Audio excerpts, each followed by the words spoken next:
yeah, some traveling around, some trips, and I know we had a show in between my trip, but you went to the other side of our country, You betcha. BC. Little How BC trip.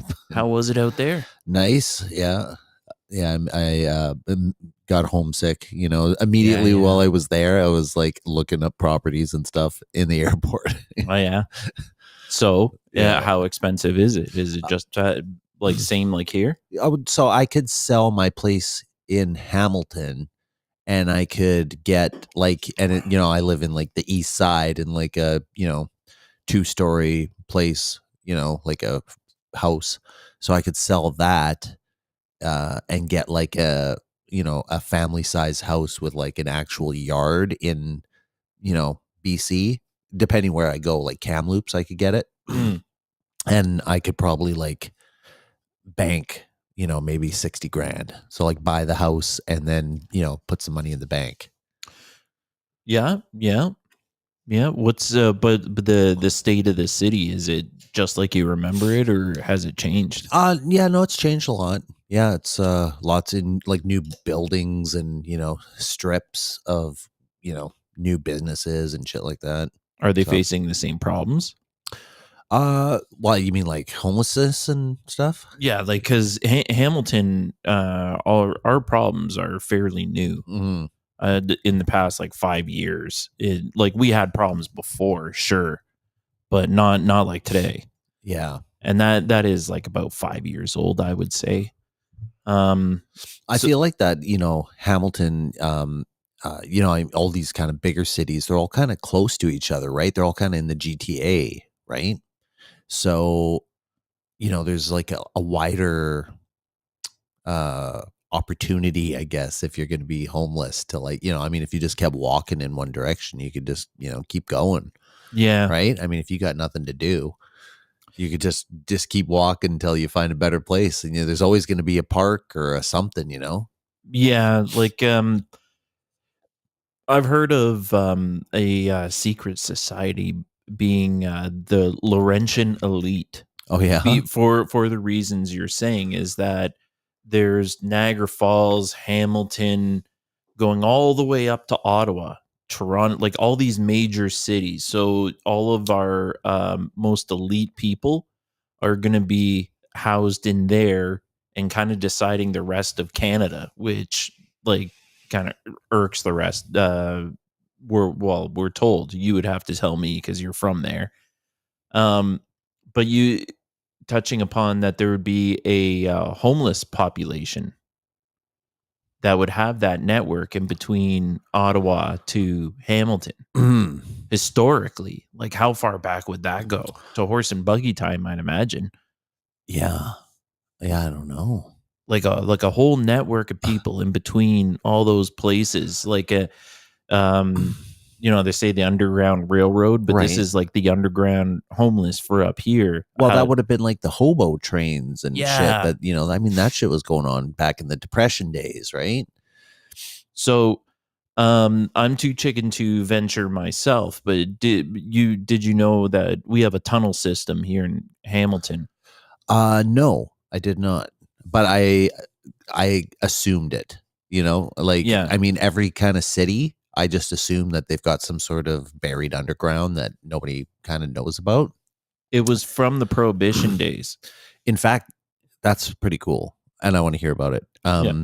Famously, though, Toronto has a supposed entrance to the Hollow Earth Yes. in like downtown. There's like an old tunnel area that like I forget where it's like between two streets. I can find the name of it somewhere. I've got it written down, but it's like right between these two streets. Apparently, there's a grate, and if you like lift that up, you can get into the underground.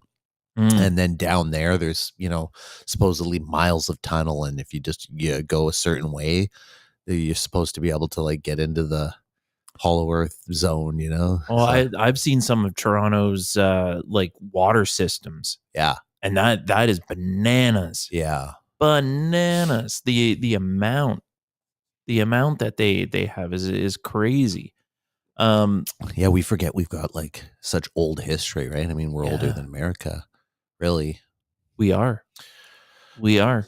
We're some of like the first landed places. Hmm. So and like who's running from England to may or may not survive over here. Hmm. Like the most nefarious people, I'd imagine. So they're like probably doing all kinds of wacky stuff in our forests. And whatever happened with the fucking Vikings here? Like the Vikings Yeah. came right to Newfoundland, Hmm. and then what? Like they just disappeared. Yeah. There's a couple settlements kind of like on the S- coast there. Still there. Yeah. Yeah, and they're like famous heritage sites, but like really, it's not like I don't think we have that history like England and stuff where like the Vikings came and then their king became the king of England and all that kind of shit. Like Yeah. Yeah. I think it's just recorded in our history that they came by. they just came by, had a settlement, and then it just died off, and they never like. Find it hard to believe they just didn't like hike in and just like try to make it to the other side. Some of their like more Or adventurous encounter any types. locals. Well, yeah, Zero locals. they would have totally like eventually met up. Like if they're on that coast, other native tribes would have gone to that coast for sure, for even just to visit. You know what I mean? Like it would have been like a pilgrimage spot or something like that. Well, aren't they seeing that Oak Island is Templar? Knights Yeah, Templar? that's a theory. That's a theory. Like some of the artifacts that they're finding there are yes indeed pirate, but Knight Templar. Well, Uh that's the theory. Yeah, I don't exactly know what they found that lead it to believe that it's Knights Templar. Like I know there was like a couple of Roman coins they found, and I know they found a Roman sword, yeah. right? But like that style of sword, I think it was from like pretty far back. Yeah, but So anybody could like yeah. I think they were kind of speculating that they thought that that sword had been like predating the Oak Island treasure. Basically, they're like, this is from like fucking hundreds of years before that or something. But still could have been part of the treasure. Like I don't think they thought it was part of the treasure. I think they just like ended up finding something they thought was like yeah.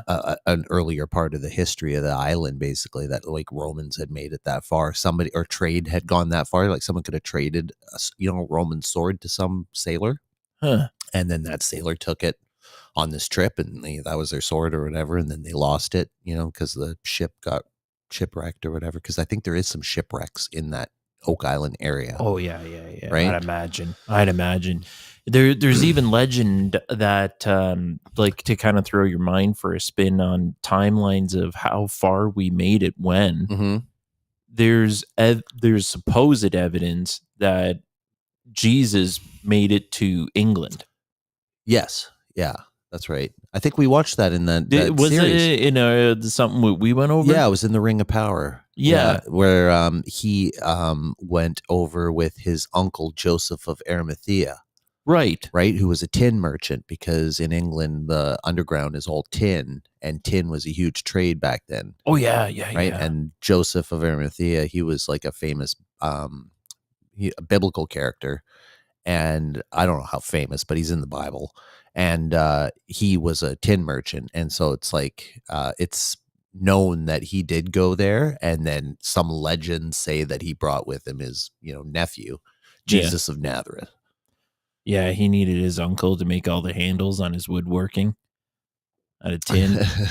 You got to bring Jesus on that trip and be like, we only brought one bucket of fish, man. That's all we need. Yeah. Don't you worry, I got us covered.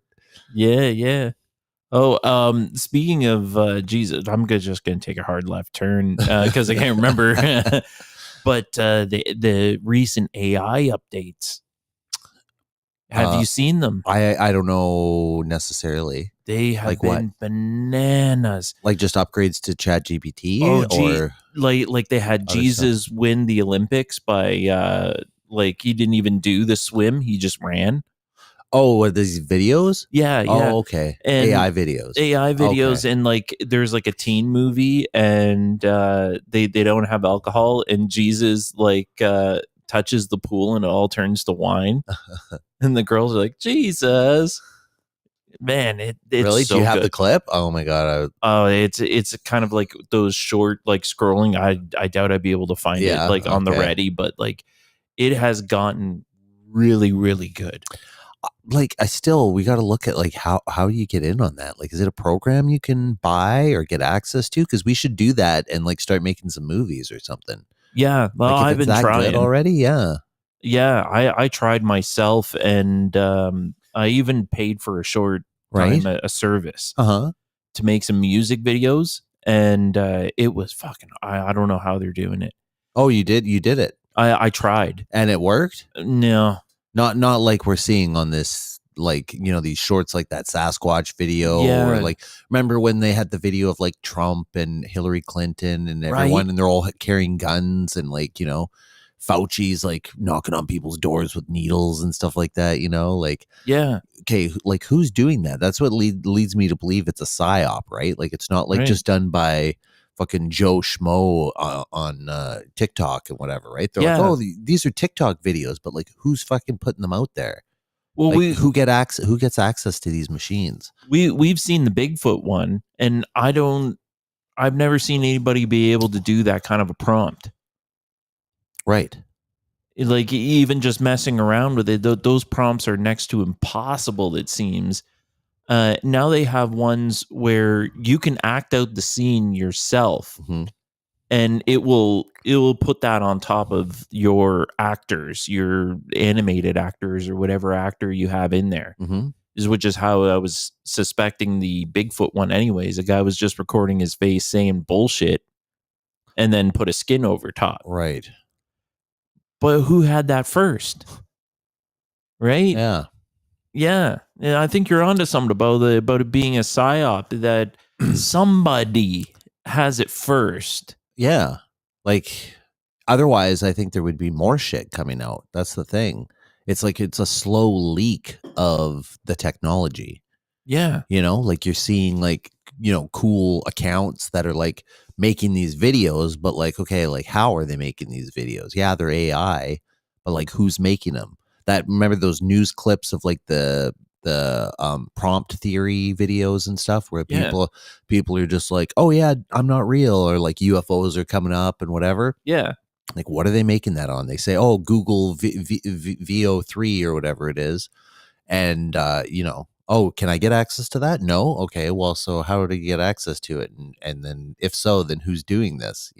And releasing these accounts, don't they're getting a monopoly on it, because like, they get access to the AI, however they're doing it, and then they get to start an account that's like, Yeah. oh, movie trailers or whatever, and they can make all these cool, think, oh, we're gonna have Bruce Lee fighting Marlon Brando here or something, but like, no one else can do that. So if we're gonna blame a secret society, I'm gonna blame Silicon Valley, because that's supposed to be its own entity nowadays. No, seriously, that it's the tech bro group that is doing a major influence on our day-to-day lives. Hmm. They're the ones that created the technology, and then they got this kind of superiority complex. Like, we just kind of forget that in the 80s, these guys were the nerds, the dredges of society. And then now the nerds have become like these powerful people in the background. And Literal revenge of the nerds. yeah, and now that, like, I saw some word coming out, that, nothing verified, but they're more Satanist in those groups. They The tech bro groups. Yeah, they're like anti-Christian, and I then think that's it's a better way to put it. Probably anti-Christian. yeah, anti-Christian, and then it's Hitler jokes, and the internet culture manifested in people, Sure. as best as they can be within society, and kind of managing the two worlds. Um, and I think we're seeing that's the cause of the craziness. And like left and right is just kind of reacting to them, because they're like this weird middle Hmm. that don't want to be either side. Like, if you tried to, where's all this misgendering, like these half men, half women walking around demanding rights? I bet they're all the like tech industry. Hmm. My time working from home let me realize like how far up your own ass you can get.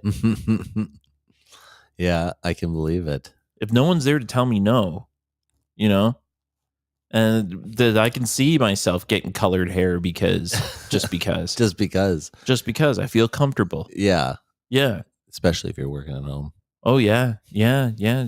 Craft an amazing beard, you know? That used to be the goal when you were a kid, just like, oh, I want a job I could like have colored hair at or something, you Yeah. know? Do it. Look however I want, be however I want. I got it. And then I go out into society and now I can kind of like I still know. I remember the before time, the long ago. Yeah. Um Young people OG.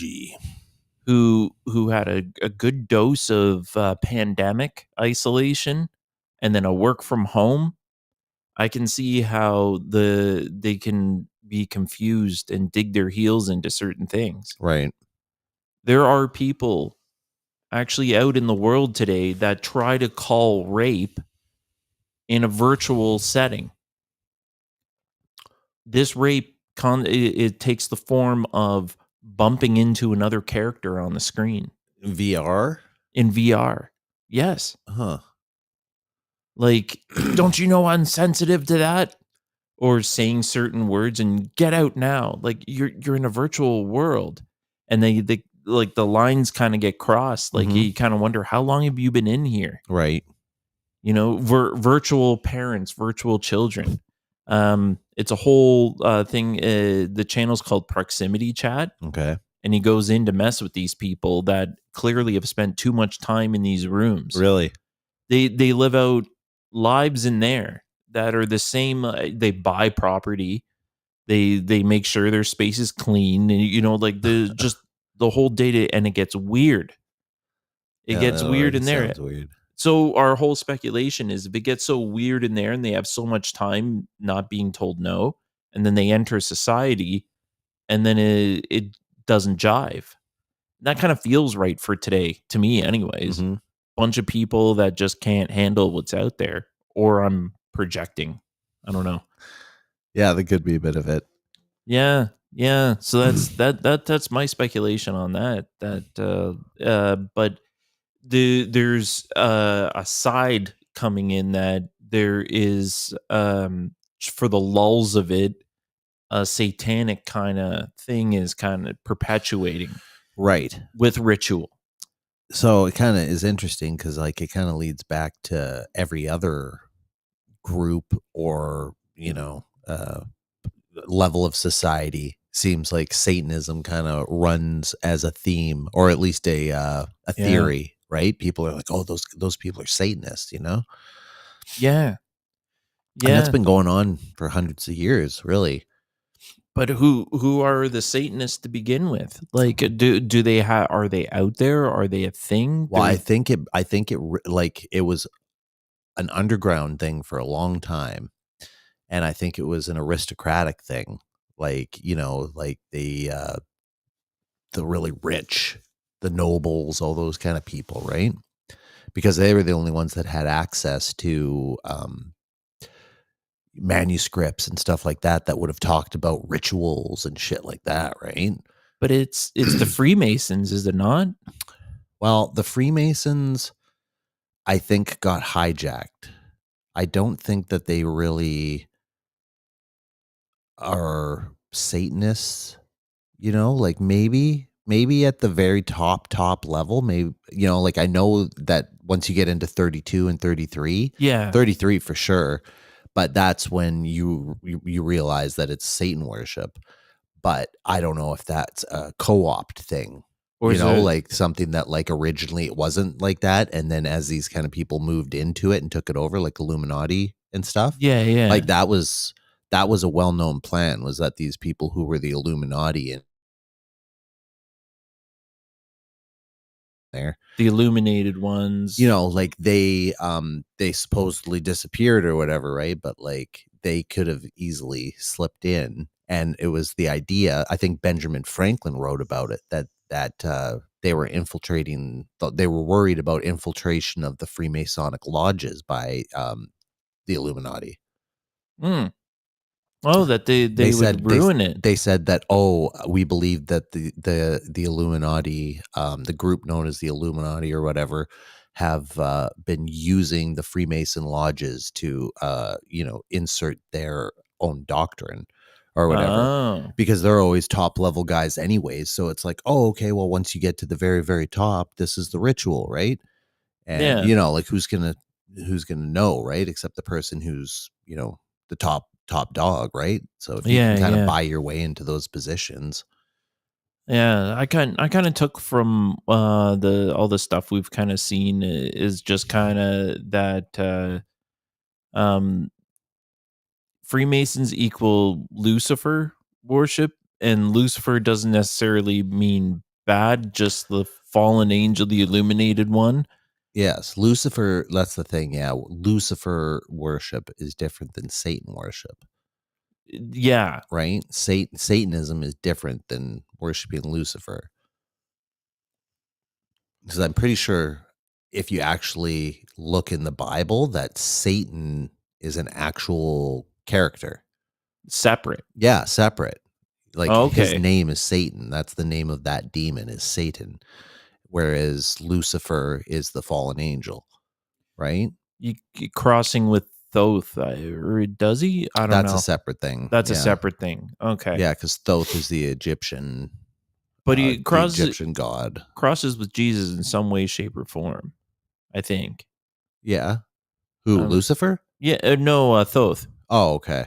Yeah, I think that myth, yeah, I think that myth has something to do with Jesus or something. Like it, maybe. yeah. Yeah, neither here Or nor there. Moses. Yeah, One of them.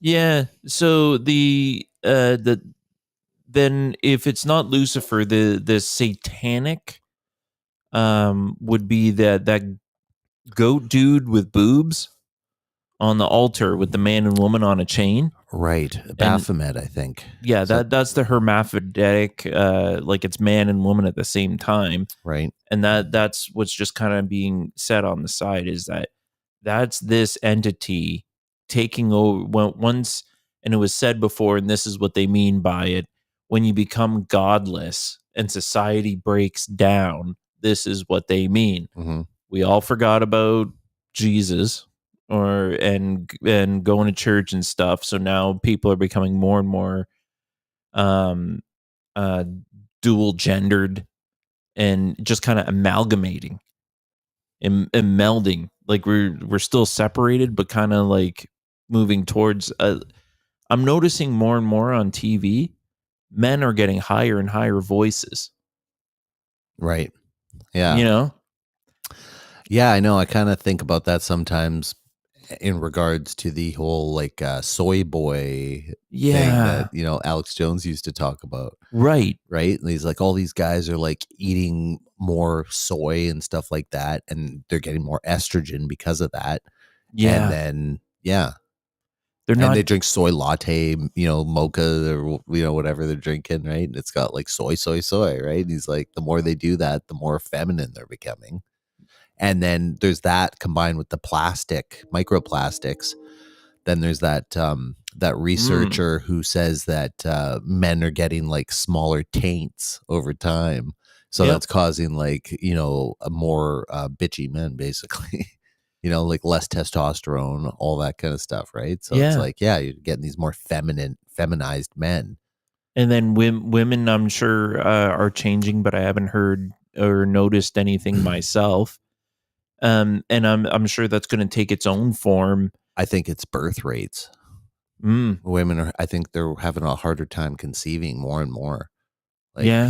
people are like really having a hard time. Like, where you used to be like you just like got people pregnant pretty easy. Now it takes like a couple tries. Yeah. Yeah. It's not an automatic thing like before. It's not so scary. Before, you used to be able to look at a woman wrong and she was pregnant. Yeah. And then nowadays, no, not so much. Yeah. Right. So it's kind of an interesting correlation. Well, it is, yeah, I do wonder if it is, it was a way to say, if you don't do this, that'll happen. And the whole conspiracy theory, the top of the pile is the new world order, right? Hmm. Illuminati taking over, and they want one world government. Right. Where And you own nothing. yeah, Uh, we're all building up to that, and it's supposed to be happening soon. Like we all see the signs that mhm. it's happening real soon. They're gonna do it. The Great Reset. Yeah. Yeah, the Great Reset. They want men and women to do the same, and then we're all one country. We're all one thing, and it's the Tower of Babel all over again. So then something's gonna knock it down. That's the story of what we might be able to see in the next 5 years, 10 years. Yeah. I'm a little worried about what we're Yeah, going to see in the next Tower 10 of years. Babel. More and more, I'm seeing about billionaire bunkers again. That's in the news. Yeah. Like they went over like I think maybe Sam Altman or Peter Thiel, like one of those guys, like their bunker Mm. situation. And they're like, oh, I got a little something. Yeah, yeah. Maybe we should look for those tunnels ahead of time, eh? Well, yeah, You know? that's what I think.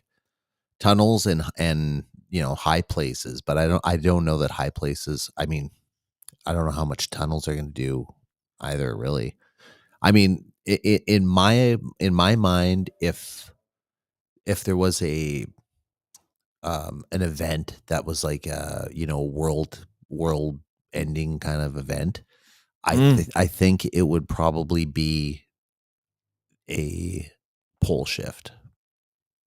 That's the main threat I think we have. Oh, I'm opposite on that one. Like lots of people think like either asteroids or solar flares, right?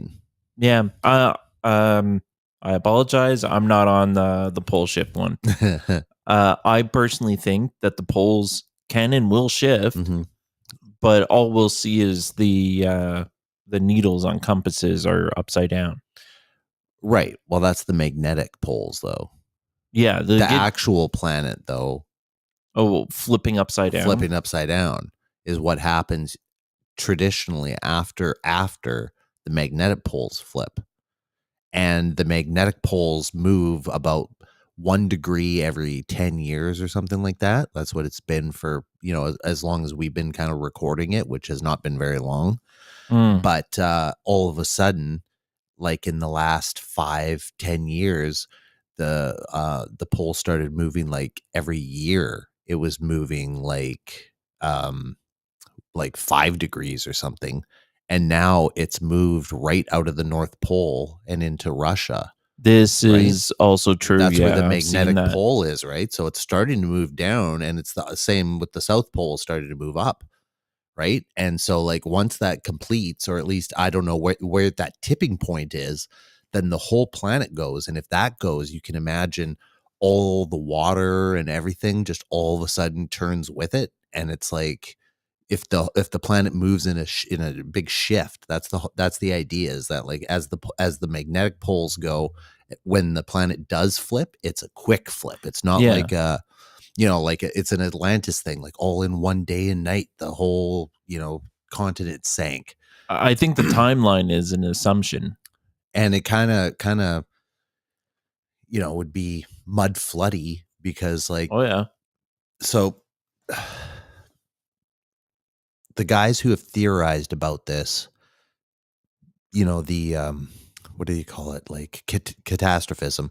Mm. They were in the 70s writing these ideas, right? And the big one came with that Adam and Eve story by Chan Thomas. Do you remember Yeah, that? yeah, That came yeah. out some while Yeah, ago. yeah. So it was a CIA declassified document that was a book that was written, or a pamphlet, I guess, because it was only like 5 pages long or 7 pages long or something.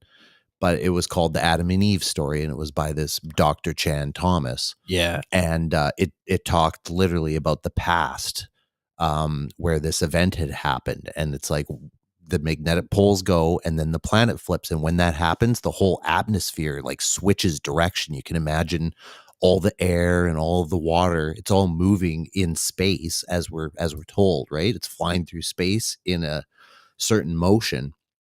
If all of a sudden you stop that while it's still going and then you try to reverse it or it goes in a different way, all that water is still going at 1,000 miles an hour or whatever Yeah, it was yeah. going at. So when you shift and stop, all of a sudden the oceans rise up and they're like as high as a mountain, and then they just move over the entire planet, like that scene in fucking Interstellar, Okay, you yeah, know, yeah. where it's just a giant wall of water. Yeah. So you get that for like 7 days or something, biblically, where it'd be like the whole world just gets shifted and then, everything's flooded out and fucking moves all around. And then it all settles after 7 days when like the planet kind of is in its new, position. Yeah. Yeah. Noah's in a very lucky spot where it's not the wall, it's either the rising up or like Yeah. the after effect where he can get on the boat. I think the building of an ark is probably a symbolic thing. I mean, if the actual shift like that is how it goes, if that's a real thing, then I don't think you'd be any safer in a boat. You can imagine a boat on an ocean, going 1,000 miles an hour or whatever with Yeah. the wave, like that would just bust apart when it ran into a fucking mountain or some shit, right? Like you don't get to steer that. I don't think it would be fast. Or you get iceberged, like you just hit the Yeah. top of fucking Mount Everest as you're going by and it just cuts the side of your boat and down you go. All of our ice cubes start clinking around in the glass. Yeah. Yeah. I think an ark maybe it could have been a giant cave or something like that, like Mammoth Cave kind of situation where like you managed to fit a bunch of animals into a space or something like that. Tall mountain. Yeah, exactly. A hollowed out mountain.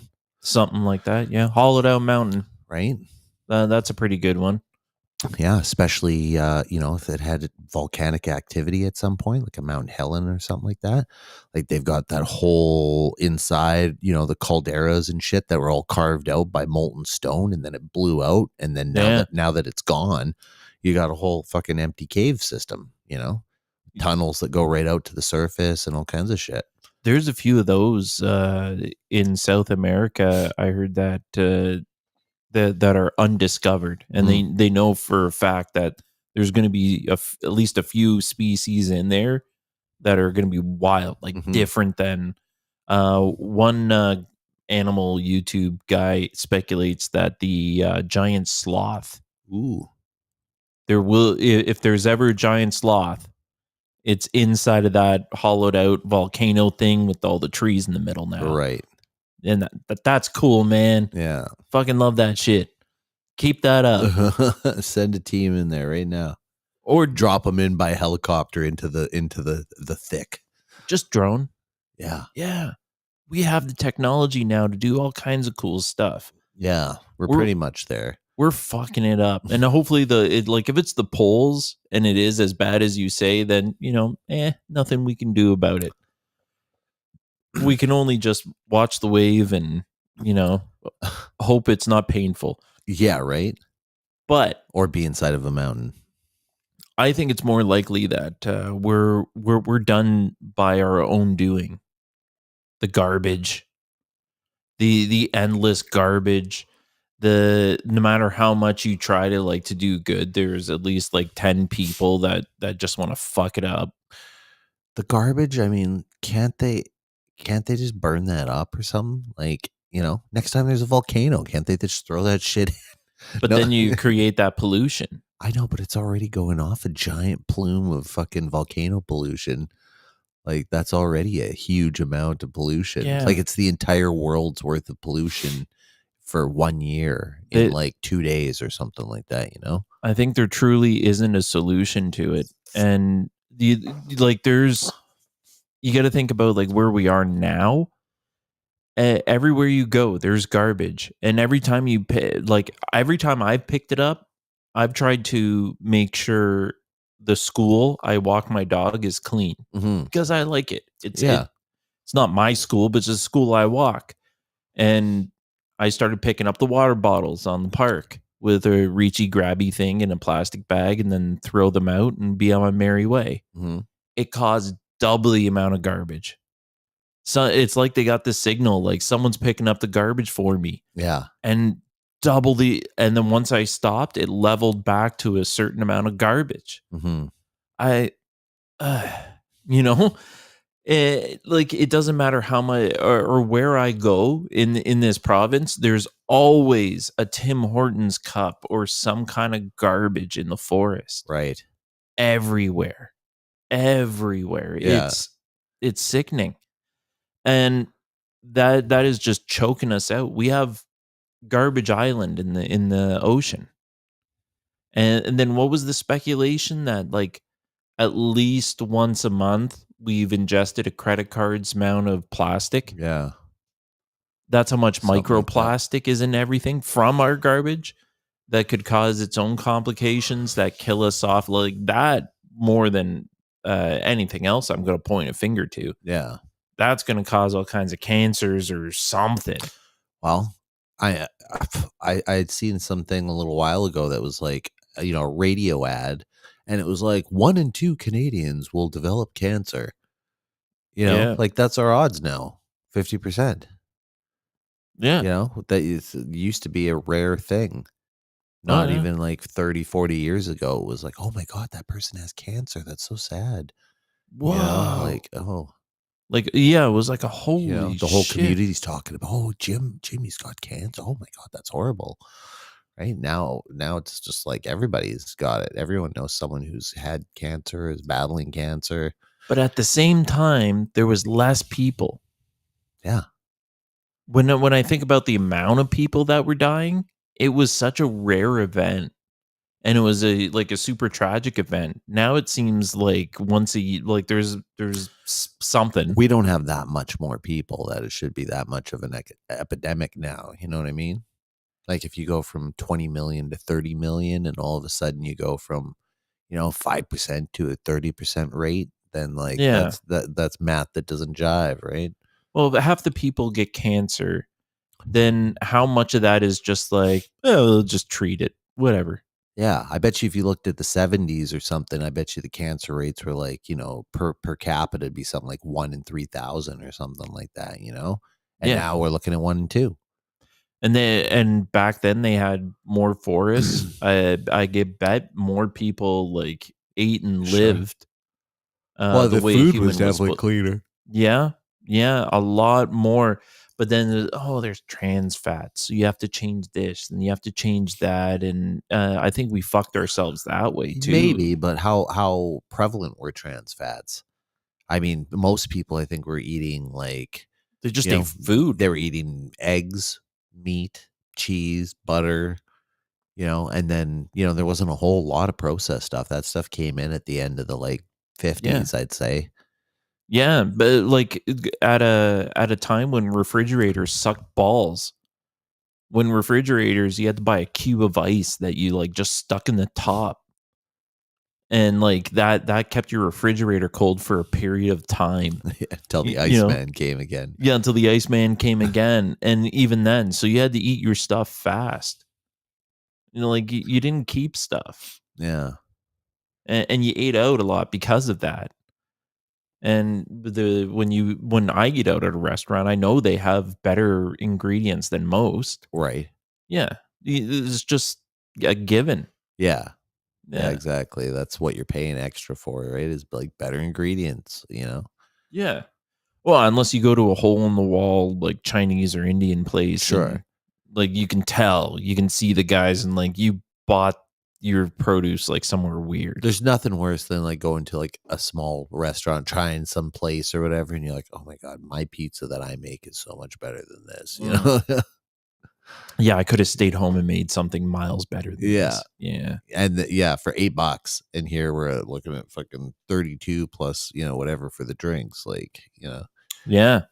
The, Speaking of which, just yesterday I tried out a recipe that I brought back from Mexico, oh yeah. and I'll send you a link because it's a vegetarian one. It's Oh, with okay. pumpkin seeds. Oh, nice. Oh, we just got some pumpkin seeds. Yeah, we did a pumpkin carving contest Yeah. at the lake. Oh, like do you have extras?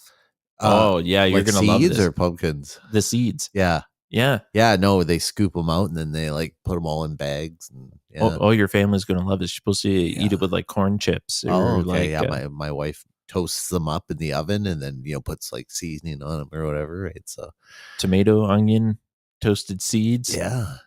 Put it all together. Yeah, it's awesome. Called Cool. Seco Pack. It's a Mayan kind of ancient Mayan food, they tell me. That's interesting. Oh yeah, I Gotta bought it believe hook, them. line, and sinker. Yeah. Who am I Yeah, to argue? yeah. So speaking of end of the world stuff, Three Eye Atlas is strange. You want to know how strange? Okay, so Did you see how much it weighs?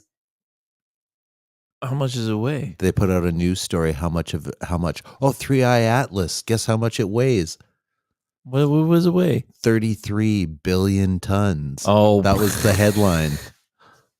it's a signal. It's a signal. They're telling us. It's a signal. You should 33. have heard Minutes of Horror. He's just laughing with that goofy laugh. Yeah, He's yeah, just like, you cannot tell me that this is fucking how they're trying to get you to believe this. Oh yeah, yeah. It does a lot of strange things.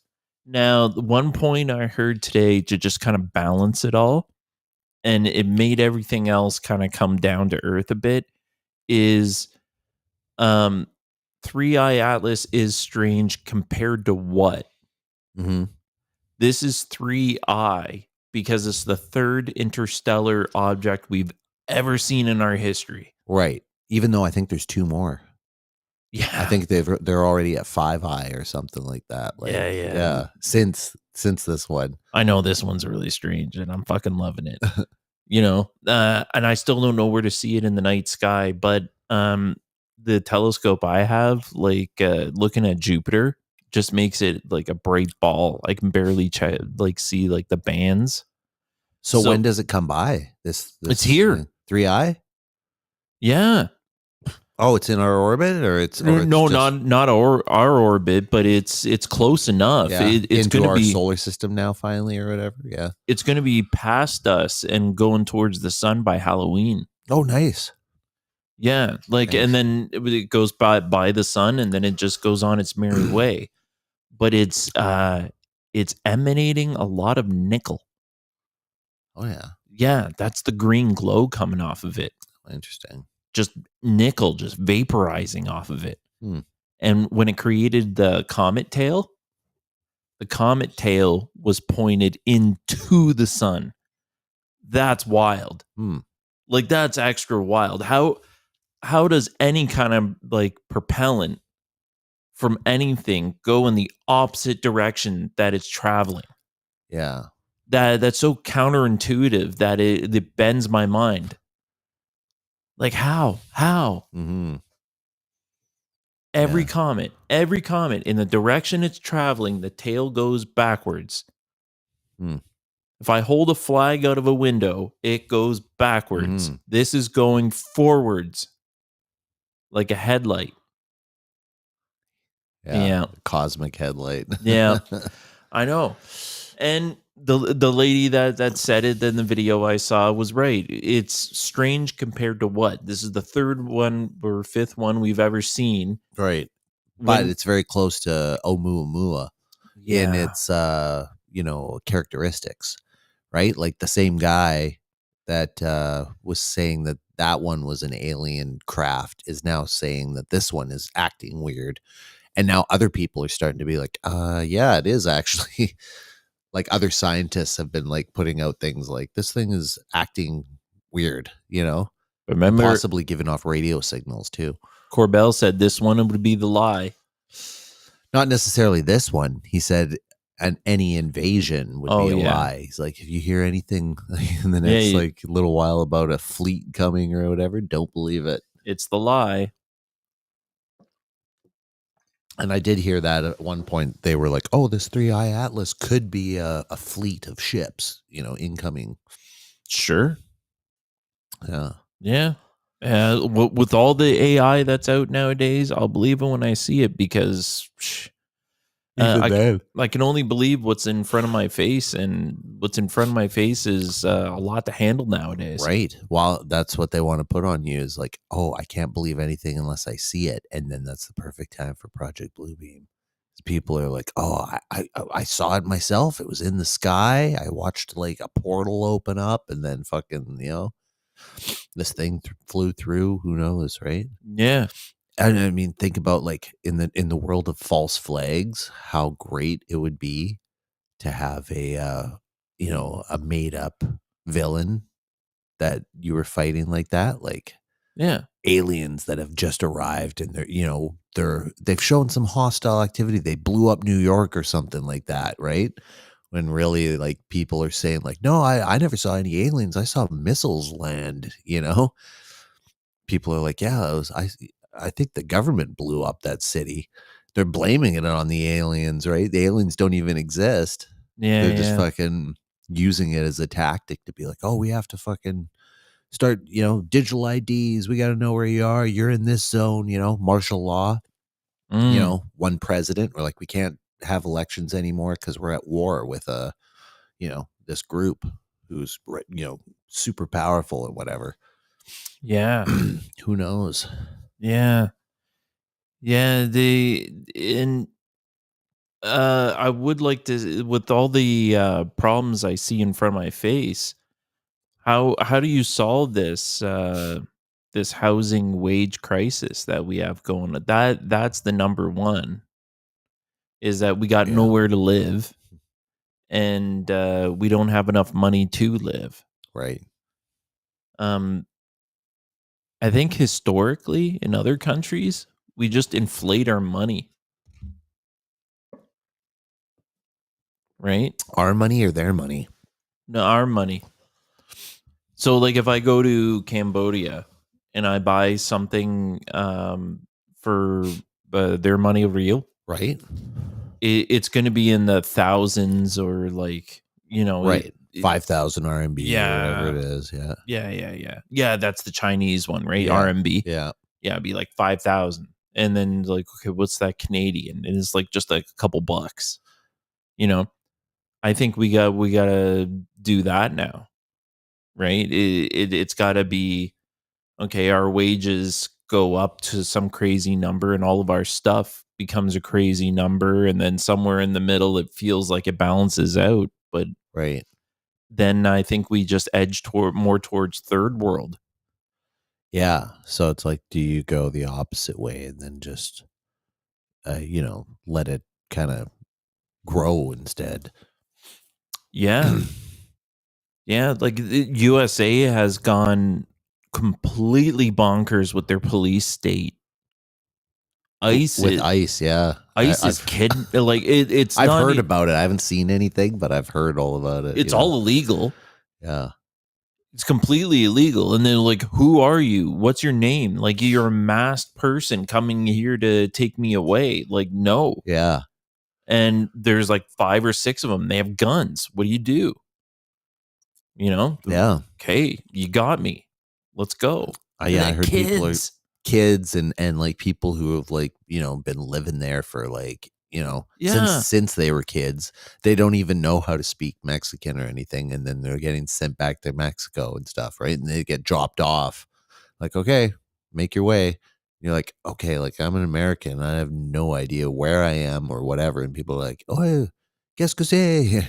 Like Yeah. whatever, por favor, what's going on? You know? And you just, I don't know what you're saying, man. Oh man. That almost sounds like a dream of mine.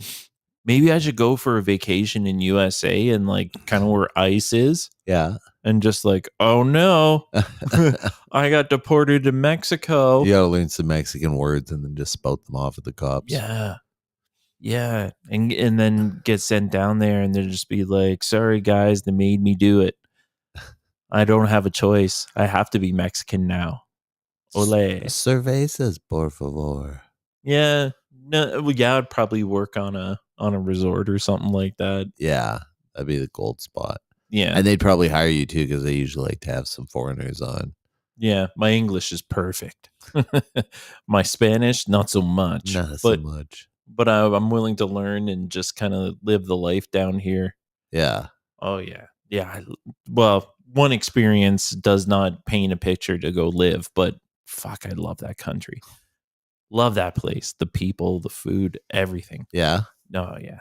I'd that's go funny. back in a heartbeat. Well, I know I am going back, to tell you the truth. Oh yeah, Yeah, we're already planning for it. when's that? The very next September Oh, cool, 2026. Yeah. nice. Yeah, we're working on because we had tragedy strike this time, Mm-hmm. and that it was the couple we went with, his aunt, his mother's good sister that she was very close to. So at the time we're like, well, man, we got to bring her here. She's going through something. So next year, let's try to bring as many parents for our age. And okay, we'll take care of like whoever you're attached to that you can. Like we got some family members that are handicapped, and well, I can't leave them behind. Right. Well, let us take care of them. You know, we already did our roaming, do whatever we want, and this time we don't mind if we do that. You can do your free roaming, go get massage, go live your life. Oh, that's nice. Well, because we don't know if Three Eye Atlas really is aliens, right? Yeah. or if the garbage is going to take us, or if the poles are going to shift. So you gotta take those trips when you can. Yeah. Carpe diem. Carpe diem, exactly. Mm-hmm. Well, every day, every day I wake up, I try and make sure it's a good day, right? Do as much as I can. Yeah, that's all you can do, really. Yeah. Yeah. Yeah. I wonder if that's satanic teachings. I'm accidentally satanic. I always just think of Stuart Smalley from SNL, like that Mm, guy. I'm good enough. I'm smart smart enough. enough. And gosh darn it, people like me. Yeah. That skit even got a movie. Yeah. Oh my God. Crazy 90s. Yeah, right? Yeah. Everyone got a movie back then. That was like the epitome of like when you made it. Oh, yeah. You know, they had, I guess, Blues Brothers. That would have been the first one, probably. Yeah. That was like an SNL movie. And then, Yeah. yeah, they had the It's Pat. Yes. Yeah, from Pat. And Yeah. then, yeah, the Stuart Night, Smalley Night one. of the Which, Roxbury. yeah, that was much later. Uh, Smalley, I can't remember what that was called. It was called like, I think it was called You're Good Enough, You're Smart Enough. Doggone it, people like you. yeah, something like that. Superstar. Molly Yeah, Shannon. yeah. Yeah. I mean, that whole era, they were all Yeah. super sketches. So I mean, that made such an era of stars. Like everyone that was on that season with Will Ferrell, like when Will Ferrell came on, everyone that was on in the seasons with him pretty much went on to like stardom, big stardom. I mean, Oh, yeah. Jim Brewer was in those seasons, Yep. and yeah, who else? Anna Gasteyer and Daryl Hammond, Tim Meadows, yeah, Chris Kattan. And I could have kept up with it, but I didn't. Oh, well, there was a few like seasons or iterations that I definitely that are standouts Yeah, to me. But nowadays it just it kind of misses the mark. it did then. I used to be such a hardcore fucking Saturday Night Live fan. Like, me and my buddy Zach, we used to like really be into SNL, and he was Mm, into the old ones when fucking it was Farley and Sandler and yeah. all those guys, right? And even that was all golden. You know, like all those guys, you know, really were the fucking superstars, right? Because Oh everyone yeah. from those ones, like they all went on to just be fucking mega Hollywood superstars. And then as it went along, then you know, it became less and less. Like I don't know if they're just pulling from like a less talented pool or what, but Yeah. you know, they got just worse and worse. And there's some surprises in there too. Like I think that what's his name? Robert Downey Jr. was a character on SNL for like half a season. I don't know. Yeah. And there's like who else? Julia Louise Dreyfus, you know, from Elaine Yeah, from yeah, Seinfeld. yeah. She was like Yep. She yeah, was. for like She 6 was. months, I think, too. And it's one of those things where, people went on there, and then I don't know if they just got picked up or if they got let go. Like if they moved Yeah. on to better things, and that's why they were only on there for a short time. Because how are you going to turn down a TV series right after you get started, right? Well, I was into it because like during the 80s, like it was just a part of the zeitgeist, and my parents were partiers, so it was, Mad Mm, Magazine, sure. Saturday Night Live, that was just a regular thing. Uh, I didn't really have a bedtime, so and it made the other kids at school jealous. Right. Yeah, you said To that like, before. yeah, like, you see Saturday Night Live? No, I had to go to bed. Like, bed? What's Bed. What is that? that? Yeah. And then watching all the scariest movies that are out there. But like, there's a downside to that. It fucks you up. Yeah. Yeah. There's a reason that they put ratings on there. Oh Oh my yeah. god. I remember watching what was it? Toxic Avenger Oh, when the I was original when one. I was a young kid. And I had seen they actually put out a cartoon Yeah, of it. You remember that? I do remember the cartoon. And I didn't know that there was a live action movie. I just knew about the cartoon because I was a kid, Same. right? Yeah. And it looked fun. They had all kinds of like characters that had superpowers and stuff, but they were just the Toxic Avengers, right? So then I see, oh, whoa, the Toxic Avengers, it's a live action movie.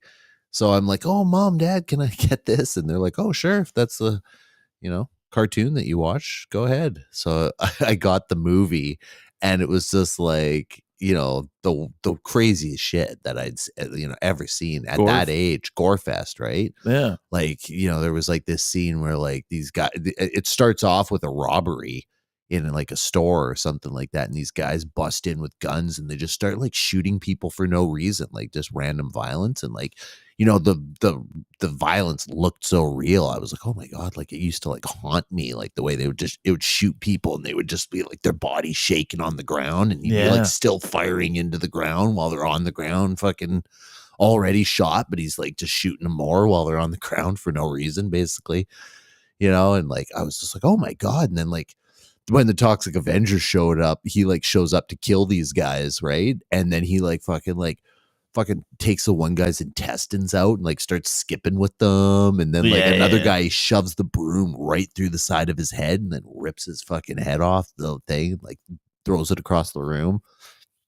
And I just remember being a kid watching that, and I actually turned it off after about, after the first scene, basically, where this all happened. The big violence, I had to turn it off, and I was like so in shock from what I'd seen, and then like I probably had nightmares for probably a good 6 months after that. And my Mm, mom, she's like, no more movies. I don't want to rent you any more movies. And I was yeah. like, I'm sorry.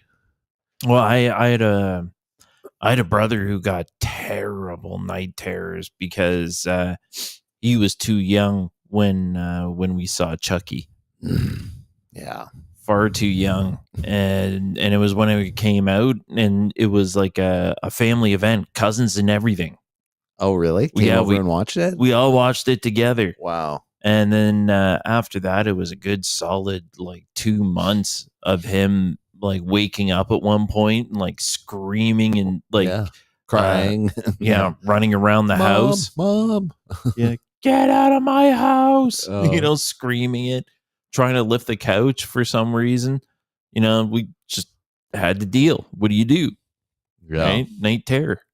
Yeah. I'm really glad my kids don't ever get night terrors. I think one time my daughter like told me she had a scary dream, and like she saw a wolf in her dream or something like that, like Yeah. I'm glad those are like the majority of what they've got. But then some of them were not that bad. Like Poltergeist. Sure. What was so bad about Poltergeist? Yeah, I never even really saw Poltergeist. Like especially when I was a kid. Yeah. I saw it later, years later, when I was like an adult, and I was like, "Oh, this kind of seems like like a made for TV movie Yeah. about a horror story." You know what I mean? Like how made for TV movies are like, if it's an action movie or whatever, it's like there's not too much violence, even though it's Yeah. like some good action or whatever, it's not going to be like, people getting shot and all that kind of stuff, right? They Uh, kind of clean up those scenes and make them, like everyone that's shooting gets, the shots miss and all that kind of stuff. And that's what Poltergeist seemed like. All the scary stuff was like, just kind of hinted at and whatever, yeah. right? Yeah, like, I was even at a birthday party where we watched, Stephen King's It. Oh, that would have been a rough one. Yeah. No, No. like, I remember being confused by it, like, what's so fucking scary about this? One kid was fucking super scared. There was something, loose in the guy's wall, and I remember waking up and hearing every time it, like, bang, bang, and The kids are getting like, scared. yeah, that kid was right freaked out by Oh, that that's movie, but hilarious. yeah, confused the hell out of me. Like, yeah, I didn't get it. Totally didn't. Maybe I should watch it as an adult and be like, oh, Yeah, okay, yeah. that's what that was all Well, all about. those clown scenes were really scary with fucking Tim Curry as the clown. Oh, I He got was just like the way he was dressed and whatever. He just seemed like he was fucking frightening. Tim Curry's an entertaining man. I don't. I just he did a good job. I liked it. He was a All good clown. I can always just think of him as fucking like Rocky Horror. Yeah, That's every time. that's what I'm I like, thought of "Hi, first. everybody. I'm Tim Curry, Mm. and I'm ready to sing a song." In drag. I'm a sweet transvestite. Yeah, Yeah. Like I knew about that movie because my parents were people that like went to the when it was a thing.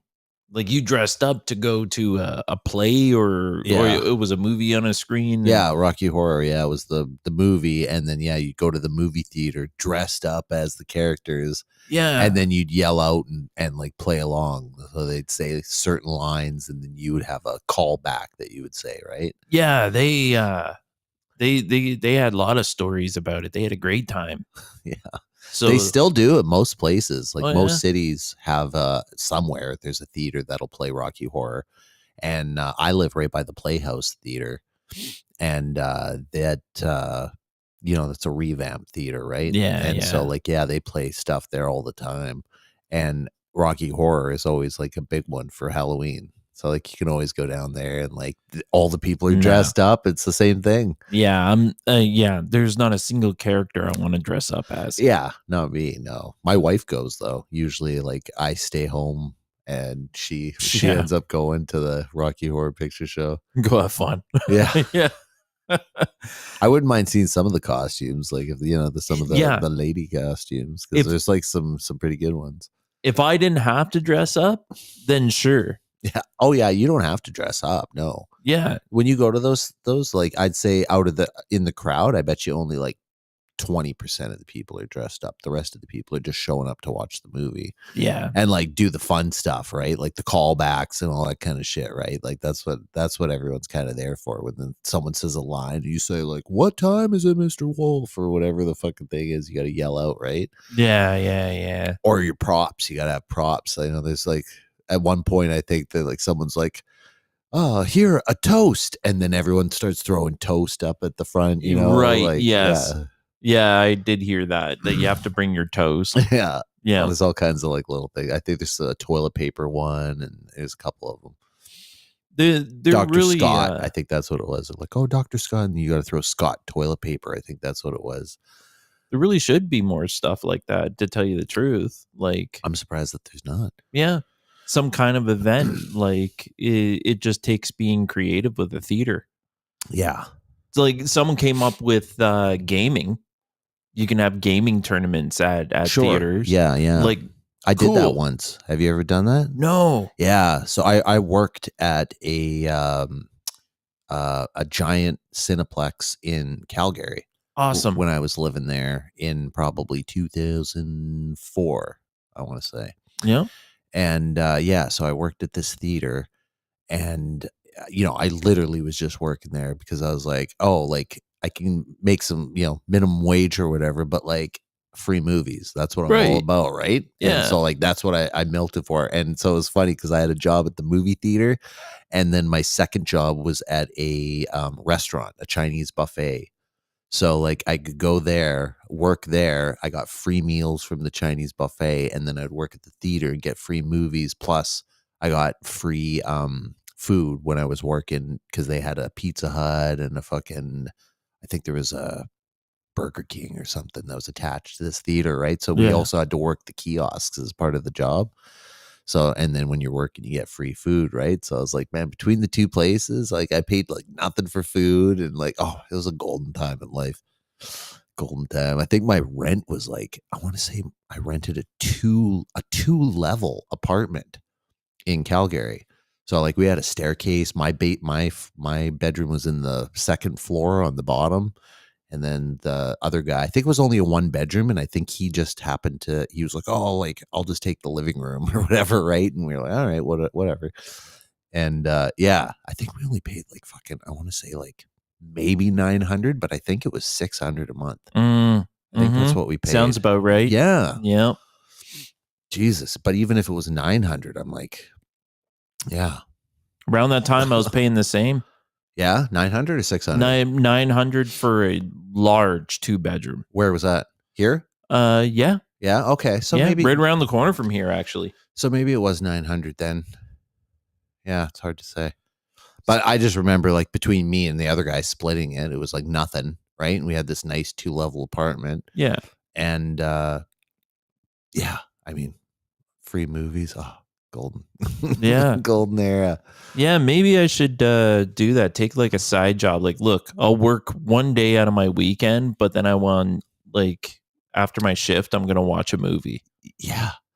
Yeah, that's what it's all about. That's so anyway, that's where I ended up fucking doing this video game thing. So one time we did a after hours thing where we would have like the whole staff there and we'd like watch a movie that was just coming out, you know, like a X-Men. Like this was right around the time of the Tom Jane Punisher movie. Okay, yeah, And yeah. I got to work it when it came out. And so like they had like a special screening. It was like, oh, Wednesday they're going to play the movie at 1 a.m. It started at, and it was like open to the public, but like you could get in there if you weren't working. They would give you a special pass to get in or whatever, right? So I made sure that I was off and fucking there for that movie, and it was so great, you know, being in the theater and watching the whole thing and like you know all that. But anyway, so like one of these times they're like, oh, like we hooked up an Xbox to the fucking to the screen in there. So we go in there and they had the split 4 screen fucking Halo Oh yeah. on, you know, on the theater screen, right? So it was like you could see your window really good, you know, like it was pretty cool. Wow, that's awesome. Yeah. Yeah. Yeah, they do that at theaters where you could rent it out and have a party. Yeah. Yeah. Well, that like the Playhouse there, I think you can rent that whole theater out pretty easily. Sure. Yeah, yeah. And I don't think it's too expensive. Like in the grand scheme of things, I think it's only like $600 or something to rent that whole theater, you Hmm. know, like for 2 hours or whatever, right? Like it's obviously not at 7 o'clock at night or something, right? Because that's their prime time, but like they have like open times when they're not really busy and whatever, and you can rent it out. That wouldn't Yeah. be too bad. I mean, there's no windows anyway, so you can't, you don't know what time it is. But yeah, if you just got in there for 2 hours, that'd be fucking pretty cool if you hooked like a PS5 up to it or something that's got amazing resolution now. Yeah. Yeah. Yeah, played like God of War or something like that. That'd be pretty awesome. Yeah. You know how you could make money though? Like if you wanted to make money, Right? just make money. Uh-huh. Put flyers out that say I'm renting this theater between these times Mhm. and I'm only going to show like trippy videos. If you like take your mushrooms, come here. Yeah. I'll supply you with stuff, make sure you're okay. You know, some like just kind of police it a little bit. And then but it's like a premium ticket. I'll give you somewhere to chill out. Yeah. Take your mushrooms for 8 hours. There was this one theater when I was living in Vancouver, and they would play it was like one of those laser houses, like where you know you sit back or whatever and they project everything onto the ceiling. Yeah. And they do like a huge laser show and like yeah, so like you go into this big room and they had like fucking pillows and all kinds of shit for you to just kind of lay anywhere in the room and just like relax and like fucking stare at the ceiling or whatever. And then they would play like Dark Side of the Moon, but like to a laser show. And it Yeah. would be like, you'd be like watching all the fucking lasers and everything, and the going to the beat of the song, and then all of a sudden there'd be like a picture of like an Indian, like going into your face or something like that, like with the weird sounds and shit. It was like really interesting. You know what I was kind of like looking into, and I just don't want to spend the time to learn it, is kind of like the laser show you're talking about. If you have a projector and this program called After Effects, you can project a blank screen, Uh-huh. and then like whatever you're putting it on, say like a painting, Mm-hmm. you can animate the painting Okay. Yeah. or make it like change colors and stuff. Uh-huh. As long as like it's on here and then I'm making a square, mapping over this. People do it on their house to have ghosts go in and out of their windows for Oh, okay. Halloween, Sure. Yeah. stuff like that. Yeah. Okay. It just like an extra little bit just to Mhm. make a show, Yeah. but I don't know what for. For Halloween, well, I don't have a projector. I want to keep outside and get wet. Yeah, usually people build those little boxes or whatever, right? And you Yeah. see it, and then they can project it at their house, and it kind of stays locked up so they can leave it out all night and it doesn't get robbed. Oh, that would get robbed for sure. Yeah. For sure. But I have a pretty good tree in front that I can chain it to, Yeah. maybe. Yeah. Something like If you have a that. little box or something set up and you just have the hole cut out for the lens, then like, yeah, you could probably do it. I think if it looks like it's all sealed up tight, that might be more of a challenge to thieves. Mm-hmm. Yeah. Yeah, so I'd have to up my security a little bit too. Extra lights and cameras, I imagine. Usually a Yeah. thief deterrent. Yeah. Yeah. Yeah. But anyways, something else I wanted to get into besides the 3-eye atlas was the Kinpanama alien, No, I don't think the so. the kind of Kind of- venom alien that the guy from down south was got off a meteorite. Oh, okay. Yeah. Yeah, Yeah. yeah. Yeah, Right. he Yeah. he came out to say that it was all a hoax. Oh, did he? Yeah, yeah. Yeah. So did he say how he hoaxed it? Yeah, it was hydraulics. Hydraulics. Did he show how he did it, or did he just say? Like tubes Uh-huh. with syringes on the other side. You Mhm. press a syringe and it like makes it go up and down. Uh-huh. Just like kind of fluid in there. So, but what did did he show how he did it, or he just Yeah. came out and said he did? Because I'm just wondering if like he ended up getting caught, and then they're like, No, say this, he came out and said that he did it. So yeah, solved. Well, but yeah, that's what I mean. Like, was he like looking distressed in a video? Like, yeah, so just so you guys know, I faked that. Remember it's like that time that guy saw that giant and then he like put out that YouTube video afterwards and he's like, hey guys, it was just a hoax. I didn't see that. And he's like, he keeps looking off screen the whole time, and he's like, it wasn't a real giant or anything. This was just a hoax. Yeah. Sorry I fooled you guys. And then like 2 days later he was dead. Here wait, hold on a second. I just gotta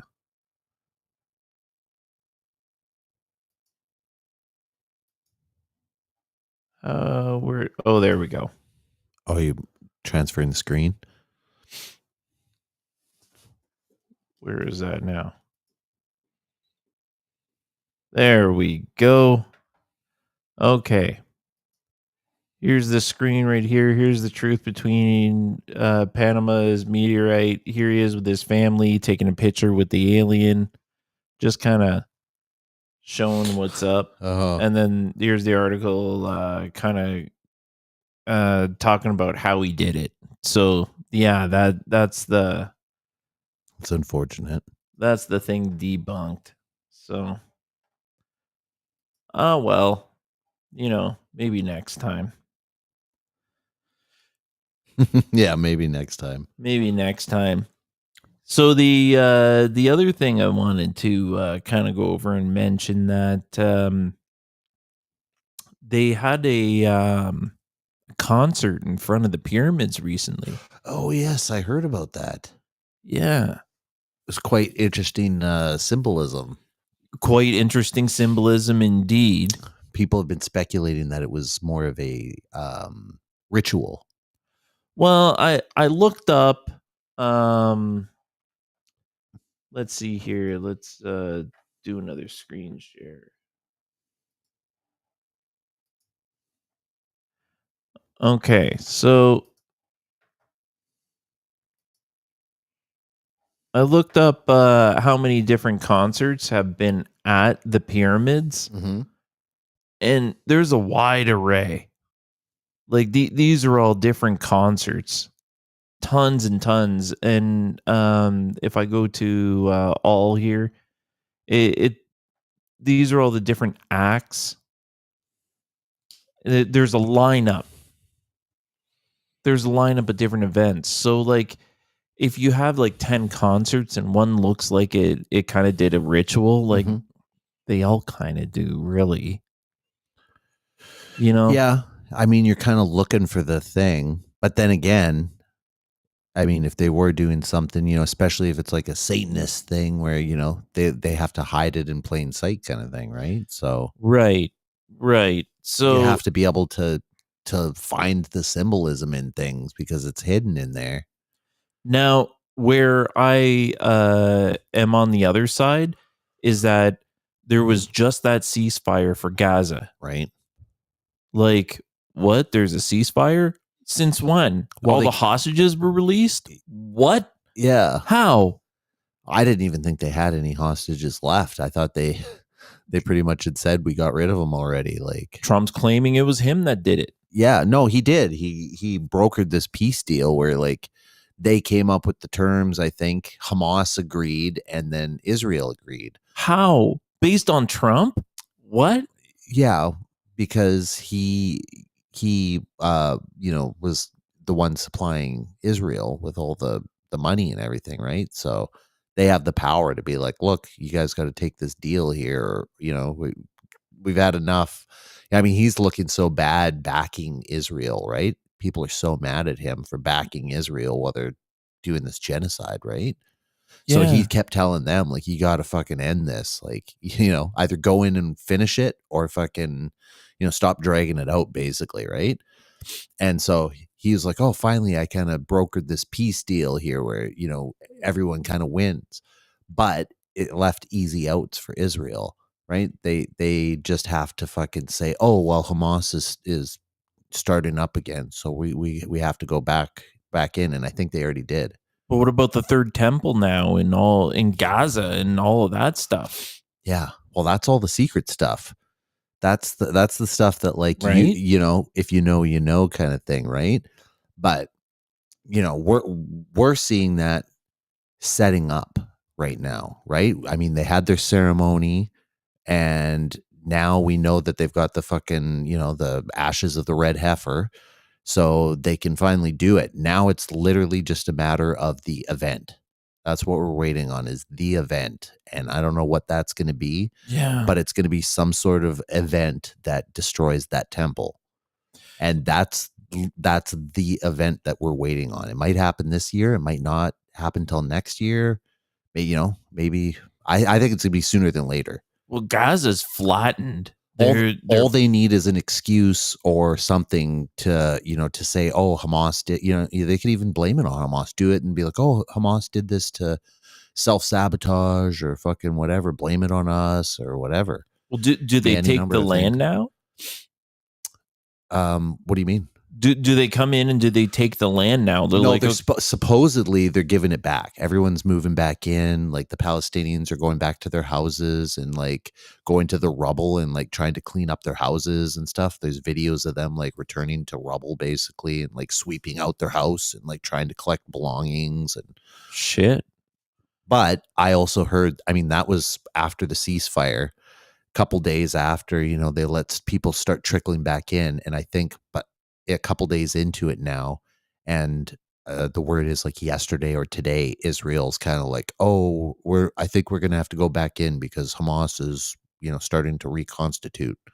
Right. So, Yeah, I think they're just looking for an excuse to break it here. Basically, it's usually how it goes So what I'm thinking of because they have to is finish their mission, right? right. Yeah, and this put this is the same on their end too. I mean, I don't know what the sentiment is on their side. Like if I think that people in Israel want the war to continue, but they don't want Netanyahu to be running things. I think they think he's doing a shitty job. Mm, So I think they actually want somebody more extreme in. That's, that's what people are protesting. They're saying, "Oh, we want Netanyahu out. He's corrupt.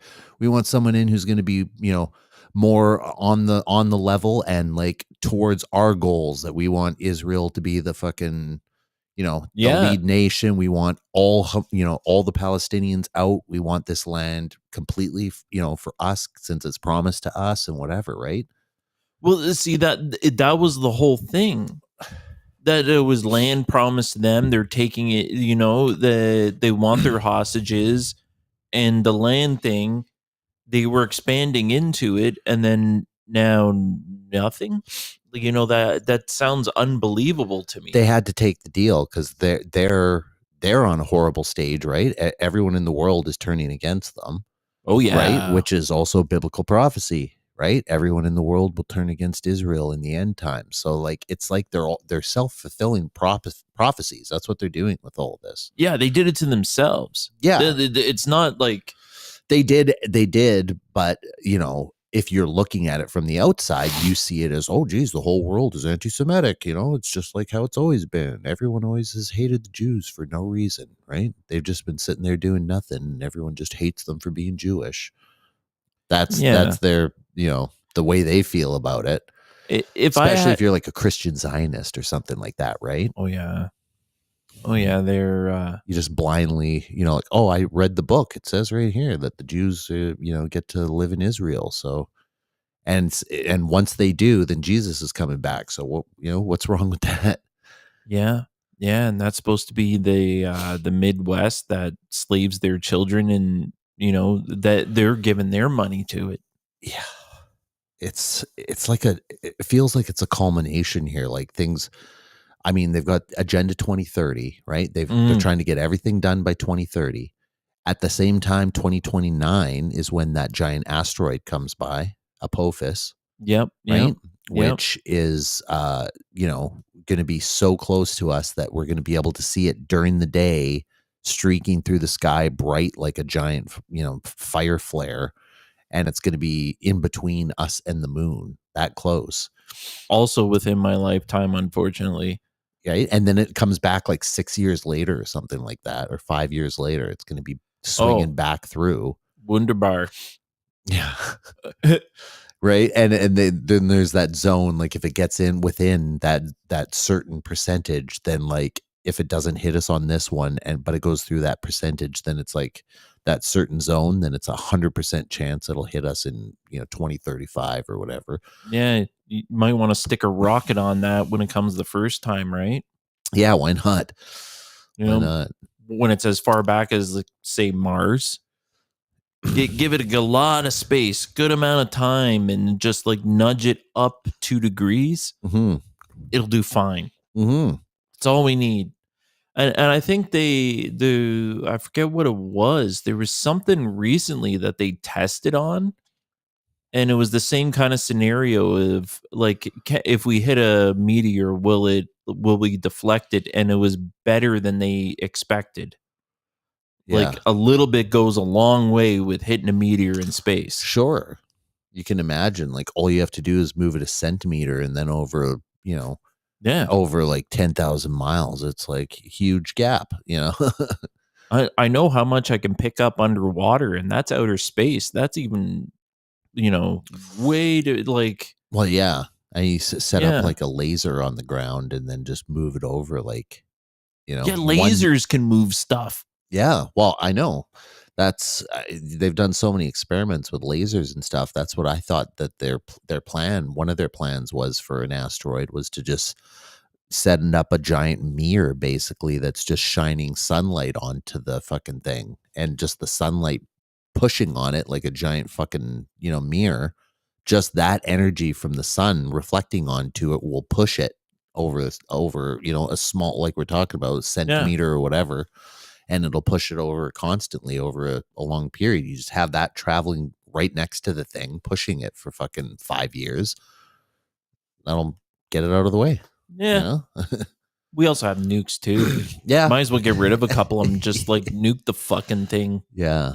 Invent a new bomb that's like, But fucking, yeah, put it on a way different orbit. yeah. Send it.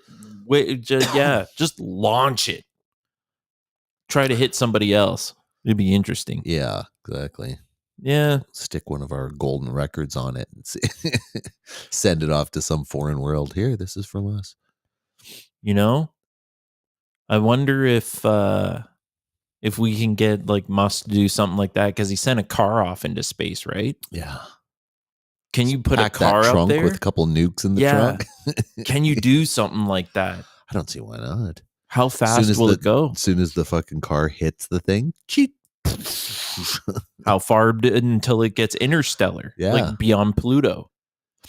I mean, right? technically, any explosion should do it, right? If you're in a frictionless environment, if you have any explosion there, it should fucking shift it by some degree, right?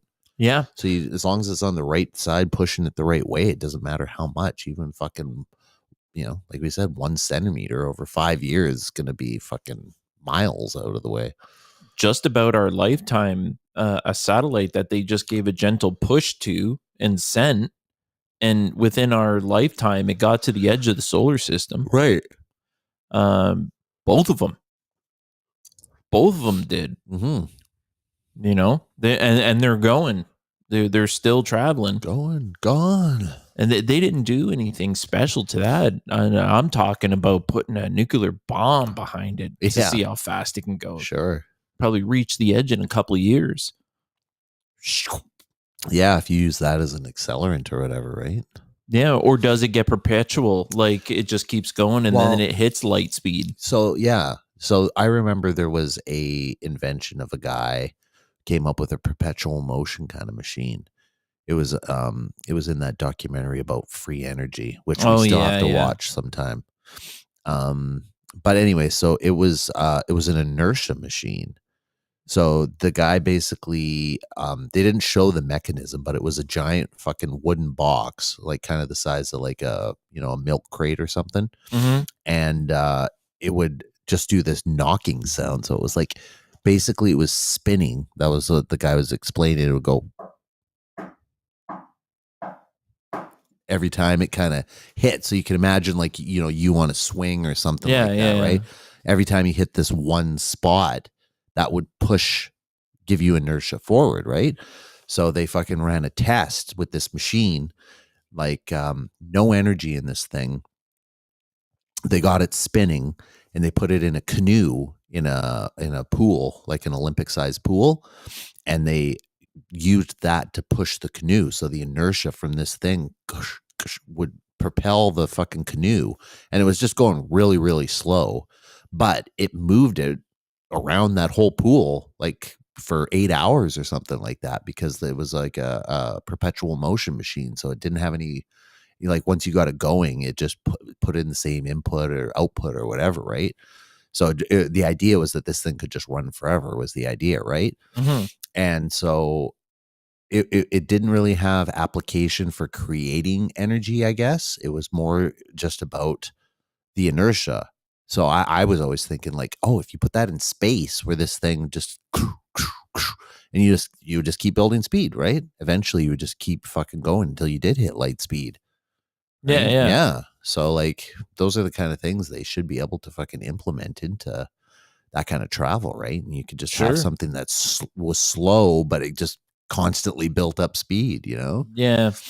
Perpetual motion is a tough one. I heard like it's absolutely not possible, but I've seen a lot of things that if you just give it a gentle push, it's going near forever. Yeah. And there's also been devices that are just like, they're not perpetual, but they're like near perpetual. So it's like, you can put a certain amount of energy into it and then it will expel that and then energize itself almost to full, enough that it can keep this thing going. And it's like, oh, okay, so you've got a machine that can fucking put out all this energy, but the only thing I needed to run it was a AA battery. Yeah. So you're putting Yeah. energy in, but it's an over unity device. Basically, it creates way more energy than you're putting in. Yeah. You know, And it seemingly goes forever. well, it goes for as long as your battery will last, right? But it puts out way more energy than it was putting in, right? So I mean, if you found a way to, I guess, take some of that energy and cycle it back in, back into the battery while it was inserted, you can probably do that, and then you've got your machine, Yeah. perpetual Just energy or whatever. But seemingly goes forever. Like that ball that goes up the ramp and then goes into the funnel right, and then falls, and then just because it keeps, yeah, but you need to put a battery into that to make it work. right. It needs that extra magnetic push to keep going. Mm-hmm. Yeah. Yeah. So there is no such thing as perpetual or free energy. Well, Yeah. yeah, we'll have to crack that nut at another time, Yeah. because I know lots of guys cover that in that 0 Point Energy documentary. Yeah. Now, you were saying there was some minutes to horror videos you wanted to. Yeah, I wanted to go through some of his stuff. He's been like really on the ball lately, Okay. observing what's going on, and he's always got really great theories about the stuff that we're seeing and whatnot. So I posted a couple of his videos. I didn't have time to clip them. I was gonna clip them and then just put up the clip, Yeah. which I should be doing more of. But I didn't. And there was going to be a third video too that it was talking about Three Eye Atlas, and then it was him, laughing about 33 billion for the weight. So we might have to skip around. You have to crank it up though. Oh, you know what?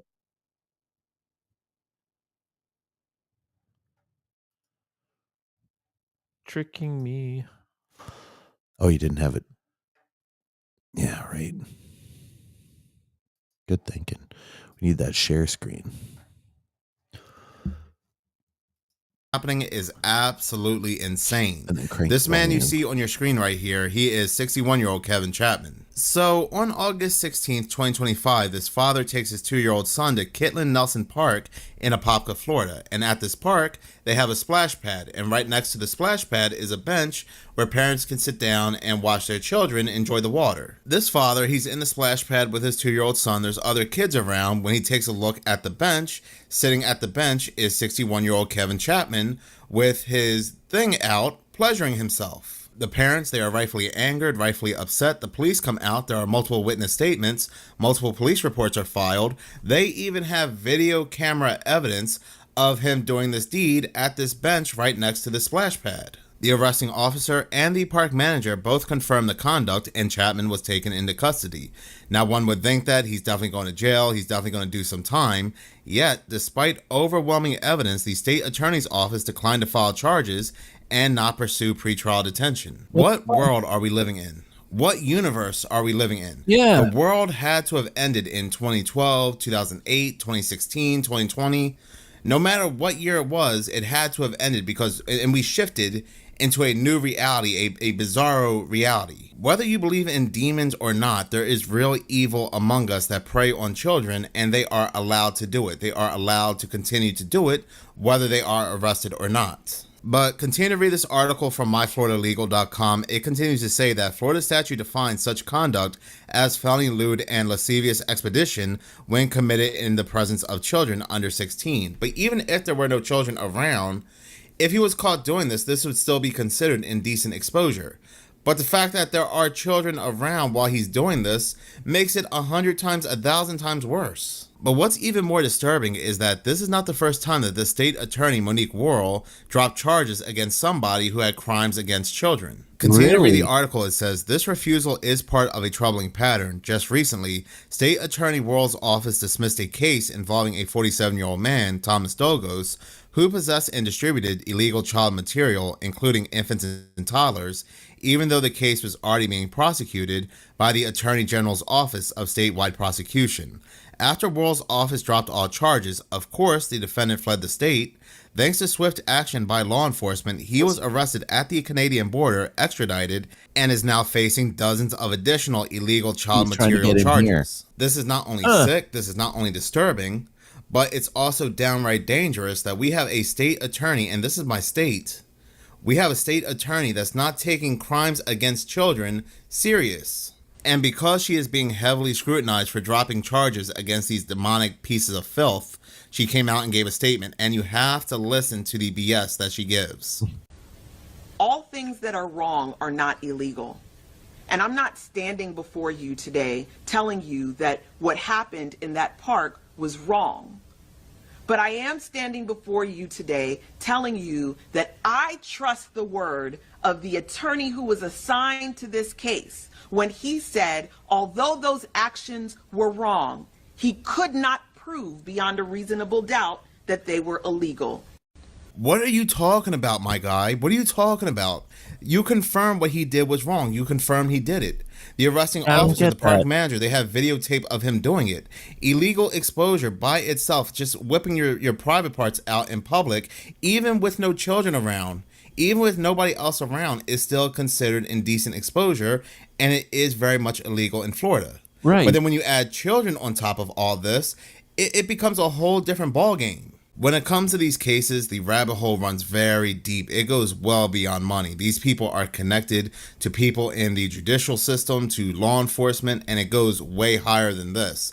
A lot higher. It's probably a ring of these people that look out for each other when it comes to crimes against children. And we have been seeing this time and time again.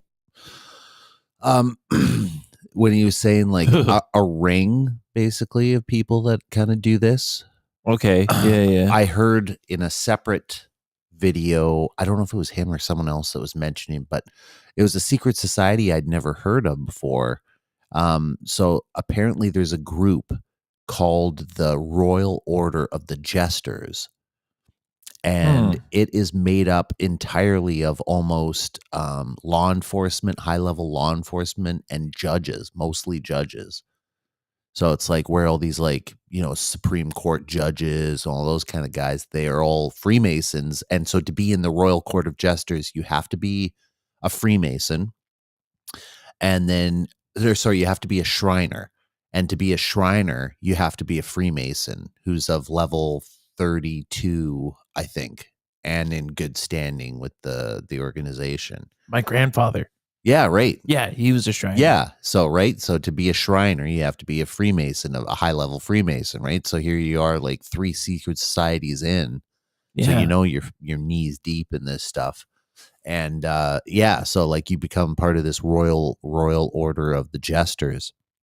And so they the reason they found out about it, they showed a clip from a news story where there was a one of the judges got caught paying his dues for this Royal Order of the Jesters. You have to pay dues for it, and he got busted for using his campaign funds for paying. Whoa. So they were like, yeah, so this judge, he's on trial here because he was paying something called the Royal Order of the Jesters, and they go over it and whatever, just kind of touch on it, right? But they don't really go into like the depth of what this group is. Oh, it's just mostly made up of fucking judges and some high level police officers and stuff, but like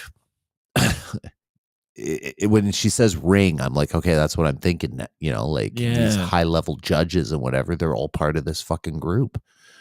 So speaking of Freemasons and who's a part of them, I saw some pictures recently. Tom DeLonge, Freemason. That's where he's getting his info. Remember he was saying that he wrote this book and then he was contacted by people and it's just like, oh, they just want to get the info out and they know I've got a lot of fans. They just know. They know me. They know me. They know they can trust me. That's what he's talking about. Because he's a Freemason? He met them at the Freemason. Yeah. Oh, okay. So this is where he met all the people. He had his agenda, like his mindset, Right. his perspective that he went into the Freemasonry. Yeah, just thinking, oh, it's just a men's club and people are in the Freemasons. Or when who- you're famous here, I'm here. Brad Pitt's here and some other guys, whatever. Well, not just anybody goes in. He had to be family, right? His family had to get him in there. Do they though? Maybe not so much anymore, but that's for supposed the to be layman. the rule. That's for the layman. Because otherwise, how would everyone get in there? Right? You're supposed to be able to invite people in. I think that's if you're a Freemason, you can invite somebody in. Mm. Now, if you have a son or something, they get automatic into it. Yeah. Right. So they don't even have to worry about getting pledged or whatever. They can just apply and people can see, like, oh, okay, like or family history. Yeah. Like, he's connected. So, we kind of have to take him in. Right. Yeah. It's like a sorority thing almost. But like if you wanted to join the group, you'd have to find someone who was in it and then they'd have to like pledge you, basically put you up, and then everyone would have to vote, okay, let's accept him, right? Right. So I think that's the process of how it goes. Yeah, I think I'd be able to walk in and say, like, I don't want someone to sponsor me in here. Like, I have this family history. Mm-hmm. And I want to honor that. Yeah. I think that's basically what it is. Like, oh, I have this family history and I'd like to be part of the group. And they say, okay, well, here's what you have to do to join. You just got to pay your dues and, say this little pledge and you're in. Do the rituals. Yeah. Do all the rituals. And then, right. I think you can move up pretty fast. I don't even know if it's moving up fast. Well, you got to do the rituals, right? But I think there's a law in Freemasonry that you're only allowed to move up one level within 30 days kind of thing. Yeah, it's got to be like karate in some kind of way where like you just can't like scream up the ranks just because you got a winning smile and a good personality. Well, no, in Freemasonry and stuff, especially, you got to do all the rituals, right? Yeah. So you got to fucking learn that, whatever it is, a book or whatever, and you got to learn all the incantations that you say and things, and then they come back to you, right? You're supposed to say certain things like, like I'm a traveler, I travel from east to west or something like that, and then they come to you and say like, oh, like, what side of the road do you travel upon or whatever, right? And then you've got something you got to come back to say with that, like, yeah, wait and shake hands and those are all the little things they know, so that like they know for sure that you're in the club and you just didn't hear it from someone or whatever, right? So they just then the networking keeps going deeper and deeper with those little rituals and stuff, right? Yeah. And you'd be like, oh, okay, you're level 32. So then you start talking about Freemasonry and all that, and like, oh, okay, you're friends. Yeah. And then, okay, so what's the deal about UFOs? Right? Yeah. Yeah, Tom DeLonge. Mm-hmm. So I feel like he would have just been like a famous dude in there, and then people are like, oh, I hear you're into UFOs. Right? Because they read your Facebook page or whatever, right? Like, yeah. Oh, fuck, I love that, man. I'm always reading books on UFOs. And I'm like, oh, did you know that I actually work with UFOs? Like, what's that, man? Oh, my God, I'm getting some inside information here. Yep. I can't tell you where I'm hearing it, but I'm hearing it, right? And it's like, why can't you tell us? Oh, because it's a secret society.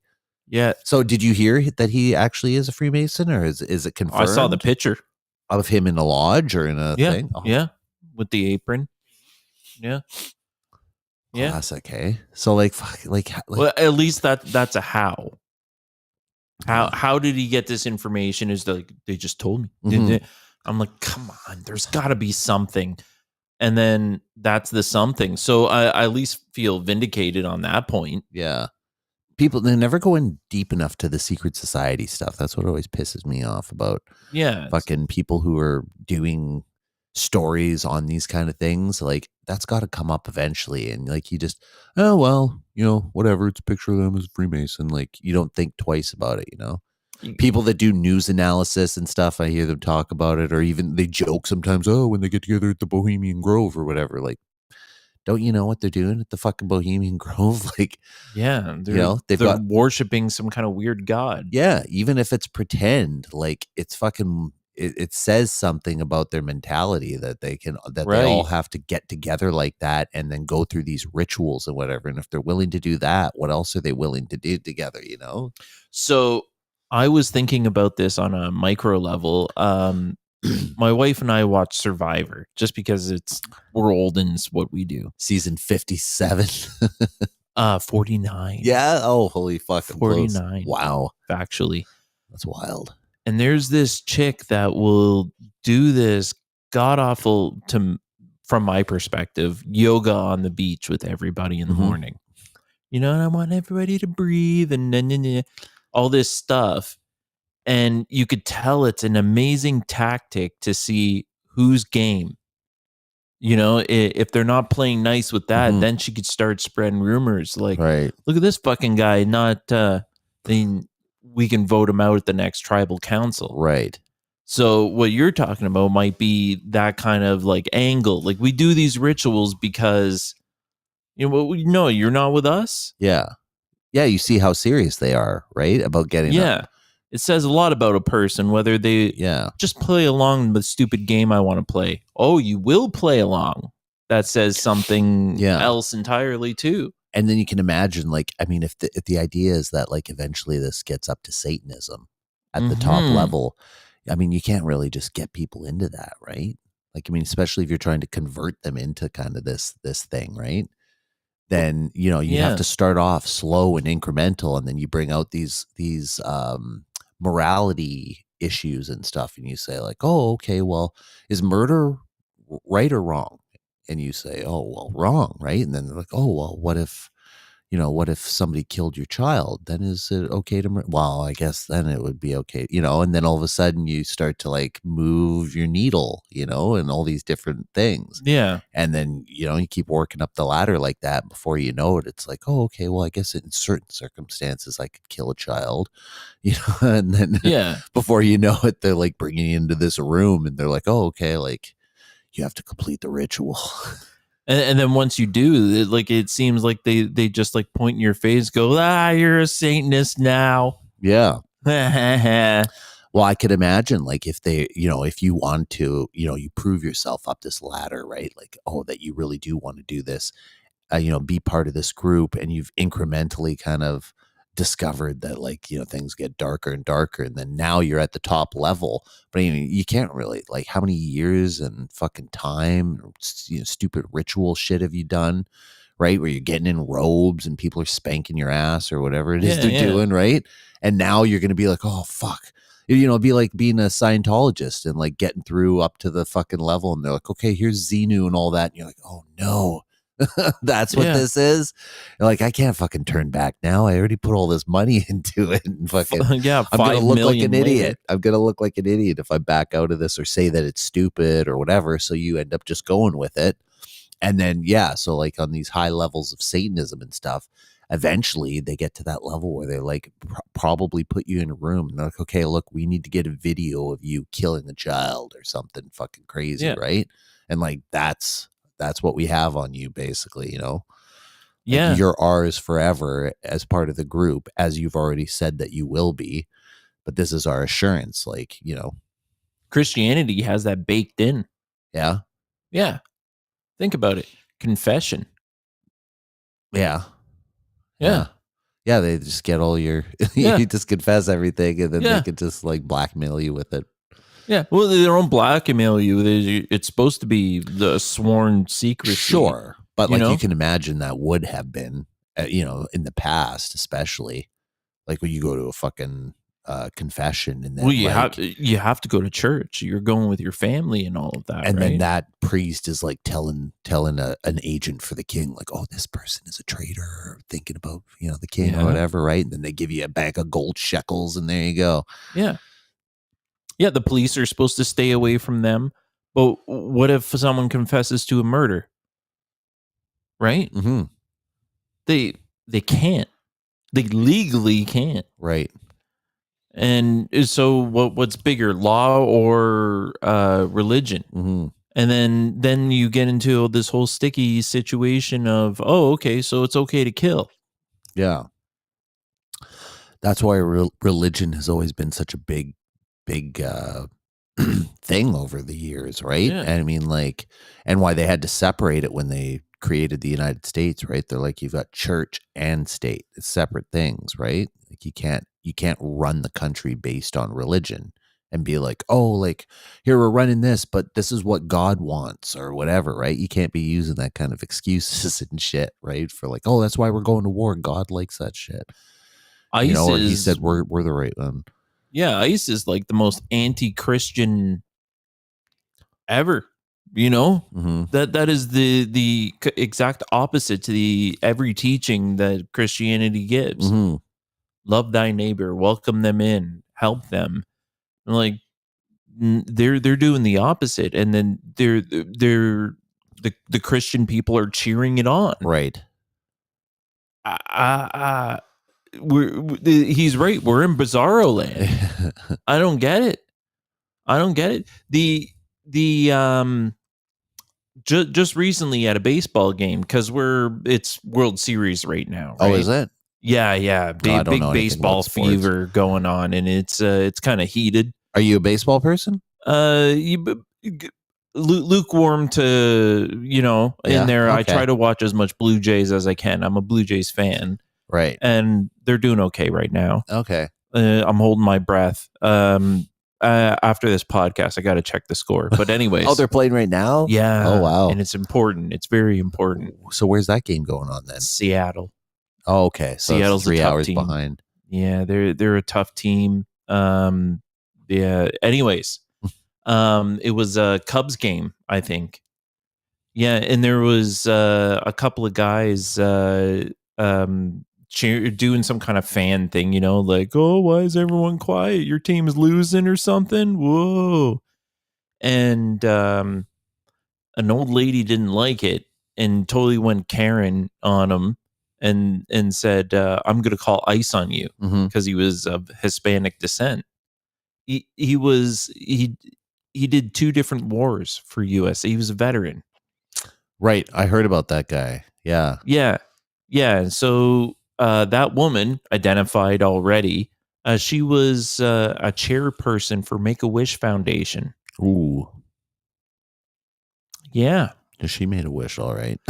So she's lost her job, obviously. She's done, but that on that type of board, that type of good and holy person is spouting that kind of garbage in public. It keeps on saying like Satan is going to be like the opposite to Christianity and will trick you into it. Kind of feels like it, right? We kind of feel like a satanic society. Yeah, I don't know. Like when they talk about the Bible and they're like, oh, eventually Satan's going to take over. He's the ultimate fucking, liar and this and that and whatever. Then it's like, okay, well, how do you know that fucking he's not running shit right now? Like, you really think you're smart enough that, like, if he's the ultimate liar or whatever, that you could figure out his lies and all that? That, when they're telling the truth or whatever. Yeah. So like, how do you know any of this stuff isn't being orchestrated by Satan right now? It sounds like it if they're letting out pedophiles and fucking doing, like that's the kind of shit that seems like Satan would be right on board with. Until people are like, what's going on? I'm like, fucking seems like the world's falling apart here. Yeah. And then they start putting their faith in other things, Yeah, Satan's all about the butterfly effect. You got to show children penises. Fucks them up later on real good. And during. It's a really evil thing to do. Yeah. It's up there. I don't get it. I don't, and to let him go. Yeah. That's like that guy here, right? That assaulted that 3-year-old or whatever in their house, broke in and assaulted. Yeah. Right? Like that guy was already out on a thing. And they let him out, and then he did this, and then now he was arrested again, and hopefully he fucking stays in prison. Because it's a numbers game. Yeah, we were just as bad here with our fucking people who are letting bad people out. It's a liberal thing. Oh, we are incredibly lax. Yeah. And just today, actually, Carney came and said, we're going to get tough on law. and we're gonna reform some of it. And that gave me a little bit like half cheering, yay, you know. Yeah, Let's get tougher on criminals. they're going to get tougher on people posting memes. Is that what it, like? And is that what you heard it is? Well, no, but that's my guess because that's Yeah. what they're doing in the UK, right? Like they've had like, I don't know what it is, some ridiculous number, like 500 or 1,000 people in the last year that have been arrested for fucking, one guy posted a thing on Twitter that said "fuck Hamas," and he got arrested for it because they said that was Islamophobic.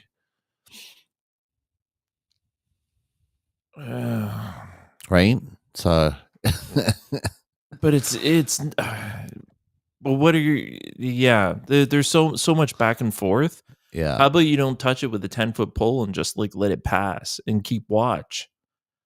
But I guess they can't pay you the people to keep watch, you know. Yeah.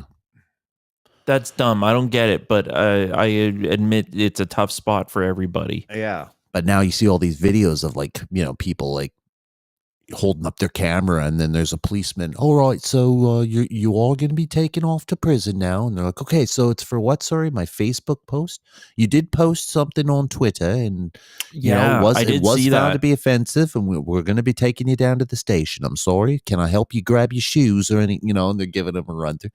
Mate, I don't think that this is very fair, don't you know? And he's like, I'm sorry, I'll have to take you down. It's not my choice, but they can ring you through. And, he tried to make it accommodating, but they're arresting you for a fucking stupid Facebook post. Well, we certainly don't have that. So that's good. Yet. I mean, that's a Commonwealth. All those Commonwealth fucking places were all the same.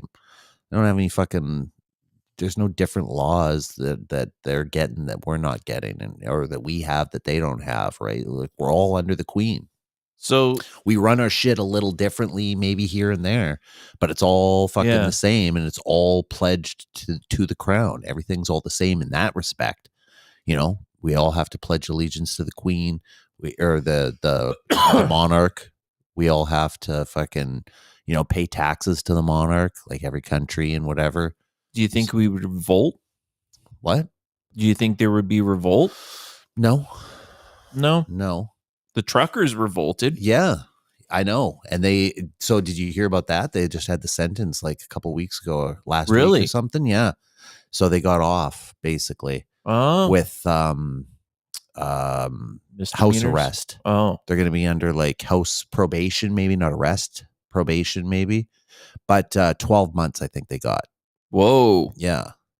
That's actually pretty heavy. Yeah. Well, it is, but like apparently as soon as the fucking judge like stepped out of the room in the courtroom, the entire place just burst into fucking cheers, like, because that was like as good as they could hope to get, basically, because they wanted to send them to prison for fucking 10 years or something for orchestrating that shit. Okay, but meanwhile they're letting the fucking rape child pedo guy out because they don't think that, they think he can be rehabilitated and he didn't mean it.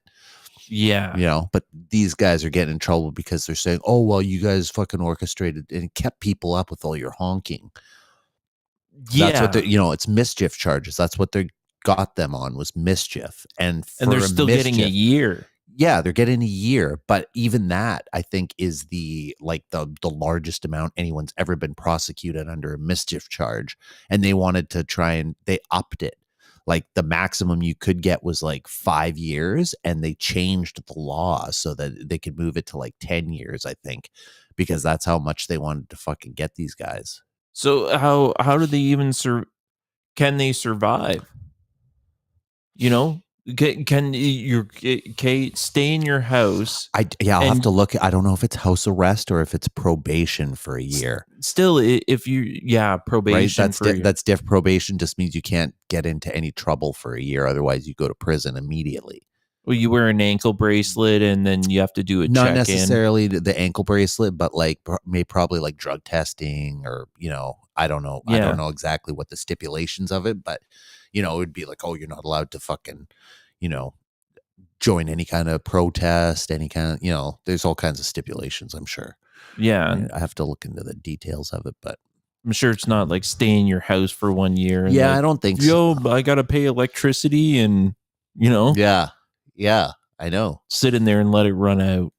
Hope you have savings. Yeah. Well, I mean, Canadians should fucking just send them money and pay for them for a year to sit at home if that was the case. Yeah. We should raise the money and fucking give them each 50 grand or something like that to fucking sit there. They've already lost, so much money, like going to court. They had their bank accounts frozen. Yeah. Well, I remember that, but I think that ended up getting unfrozen and whatever, right? Because I even think that those moves were found to be unconstitutional. I'm pretty sure. That was crazy. We all knew it, but like they finally had to go to court, and then it was proven, and then I think that they might have got some of that money back. I really hope they did. See, this is what the kind of camp I'm in is, we kind of like have like half American culture where we think it's like, yeah, well, there's rights and blah blah blah. What are Canadian rights again? Like, we know the charters and freedoms and stuff like that. Yeah. But I don't think we're as free as we think. Yeah. We're in Canada. Yeah. We're only as free as they want us we to have be. our own thing going on. So don't think that you can just do whatever you want, because rules can be changed, because those guys caused a ruckus and they had their bank accounts frozen. Yeah. That's and not only fucked. that, the people that gave money to them to say, hey, good job, thank you. Those people got their bank accounts frozen. They got doxxed. Little old ladies who were like, oh, I'm going to give them $10 or whatever. And they're fucking freezing their bank accounts. Like, right or wrong for the whole situation.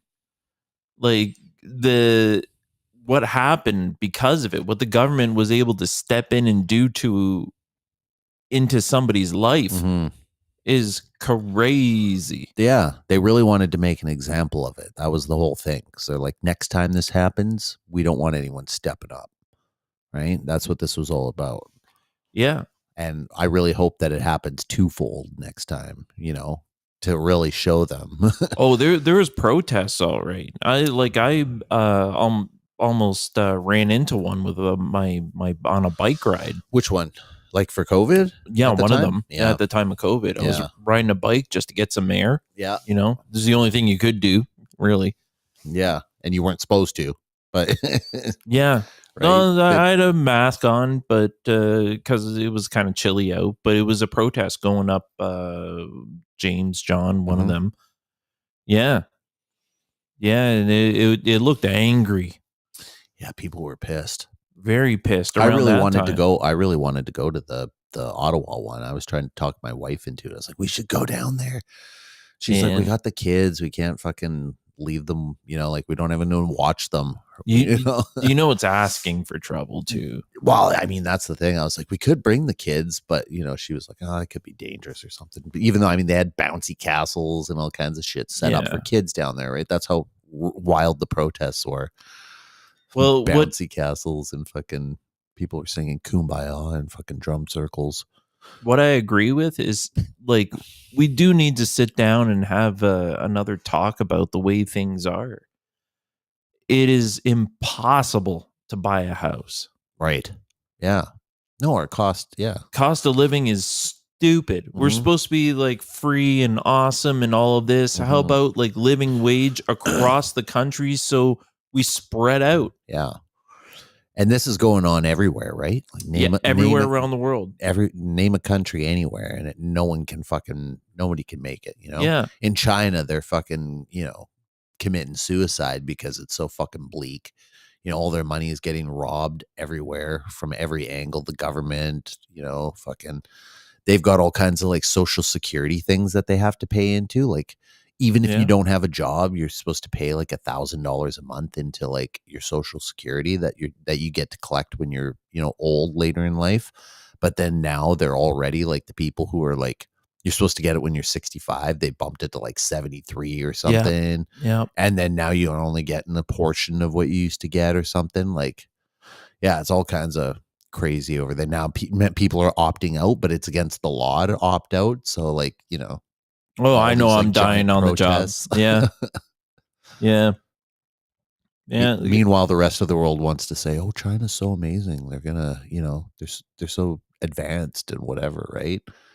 Some of the videos coming out, they do look advanced, and it does look amazing. Well, who there. sends them the video, or who's sending these videos?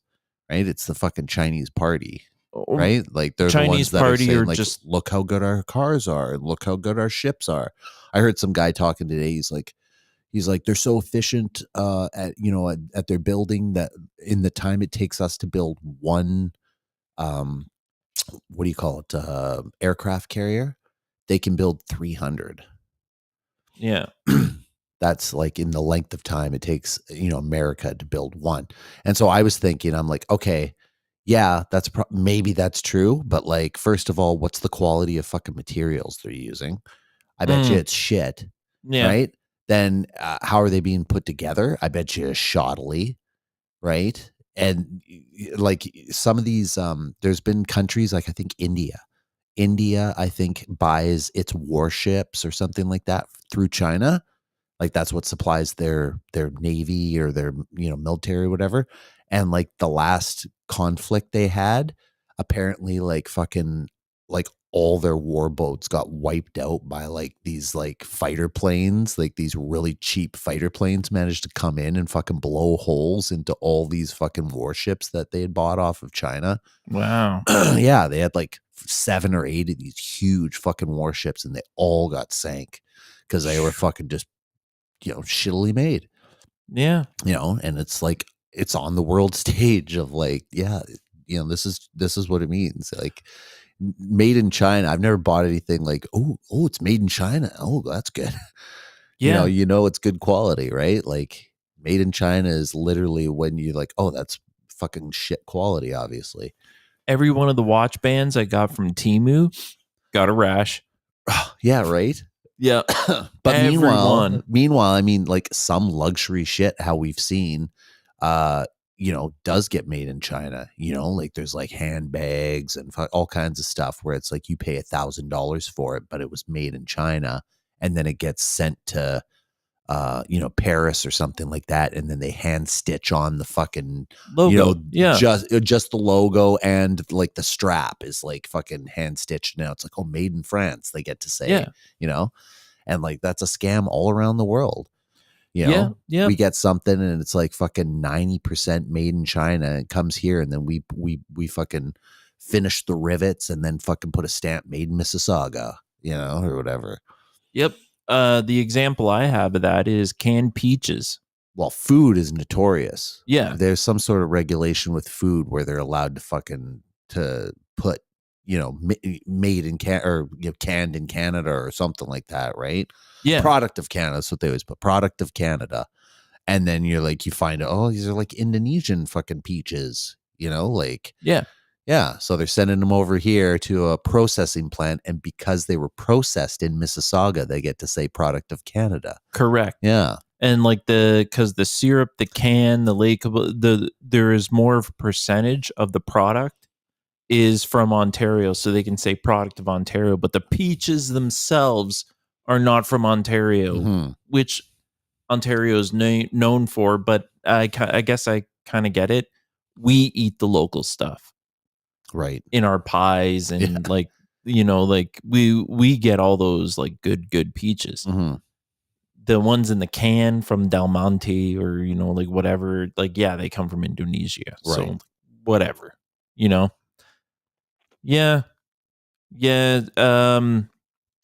I had a thought that was but anyways.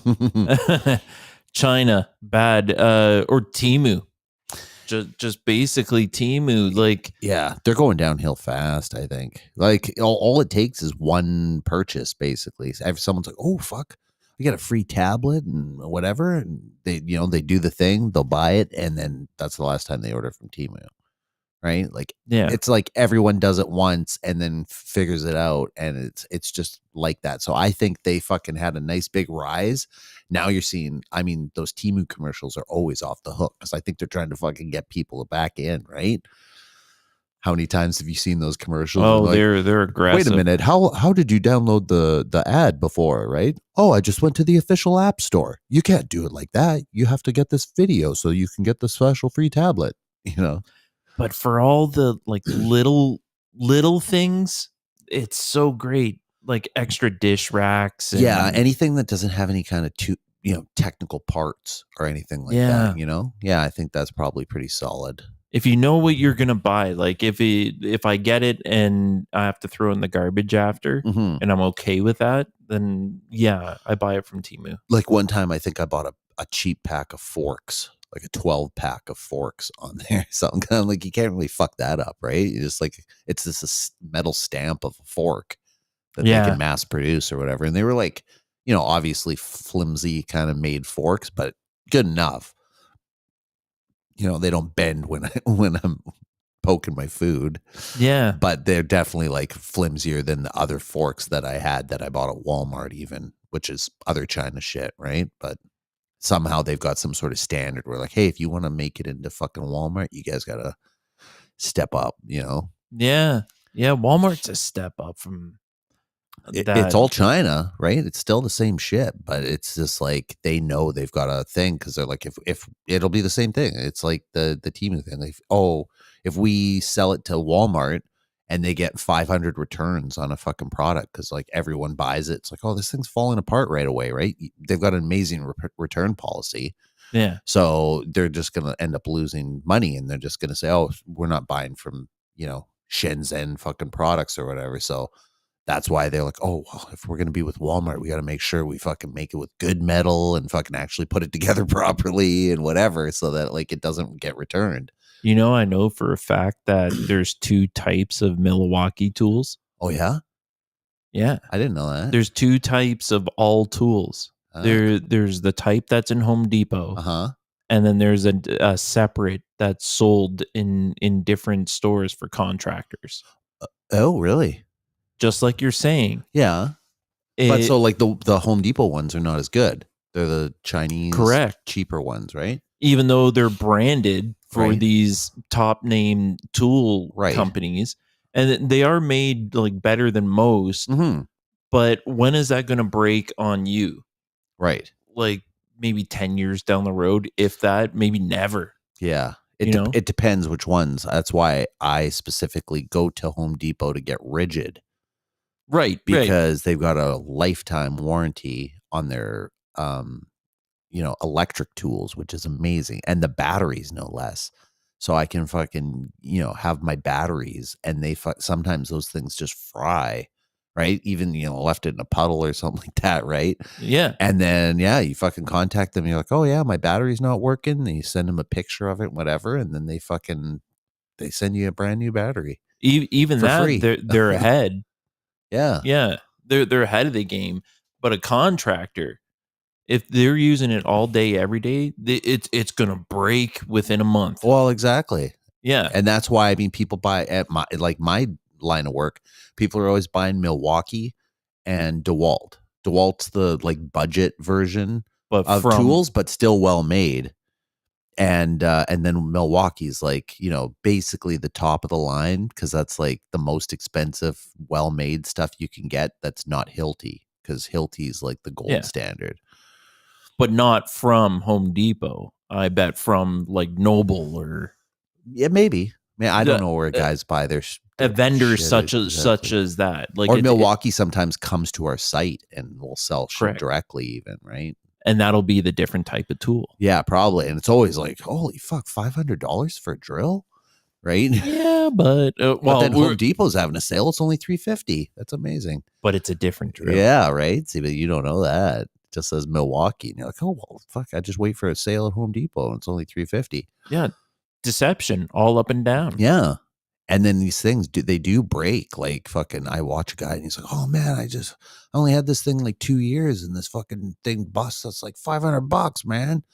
And I'm like, "That's why I buy fucking original, because like if that drill breaks, lifetime warranty. I just tell them, oh, my drill broke.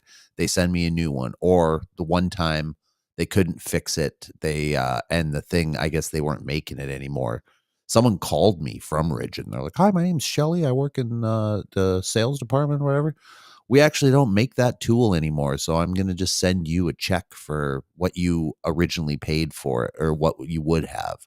So she's like, "I'll give you $80, American for it." And I was like, "Oh, I think I only paid 69 Canadian Yeah. for it." So I was like, "Yeah, I'll take that." Yeah. Yeah, we have a very complicated system out there Mm-hmm. that it's all predicated on I need to make money tomorrow and more than I made today. Yeah. I think we're at the ends. The rat race. Yeah, with our law, how are these guys getting out? Mm-hmm. Well, sorry, that judge, to give her something to try to not see her as a monster is maybe to say she's been at her job all day, every day. She sees a different perspective than what we do. Mm-hmm.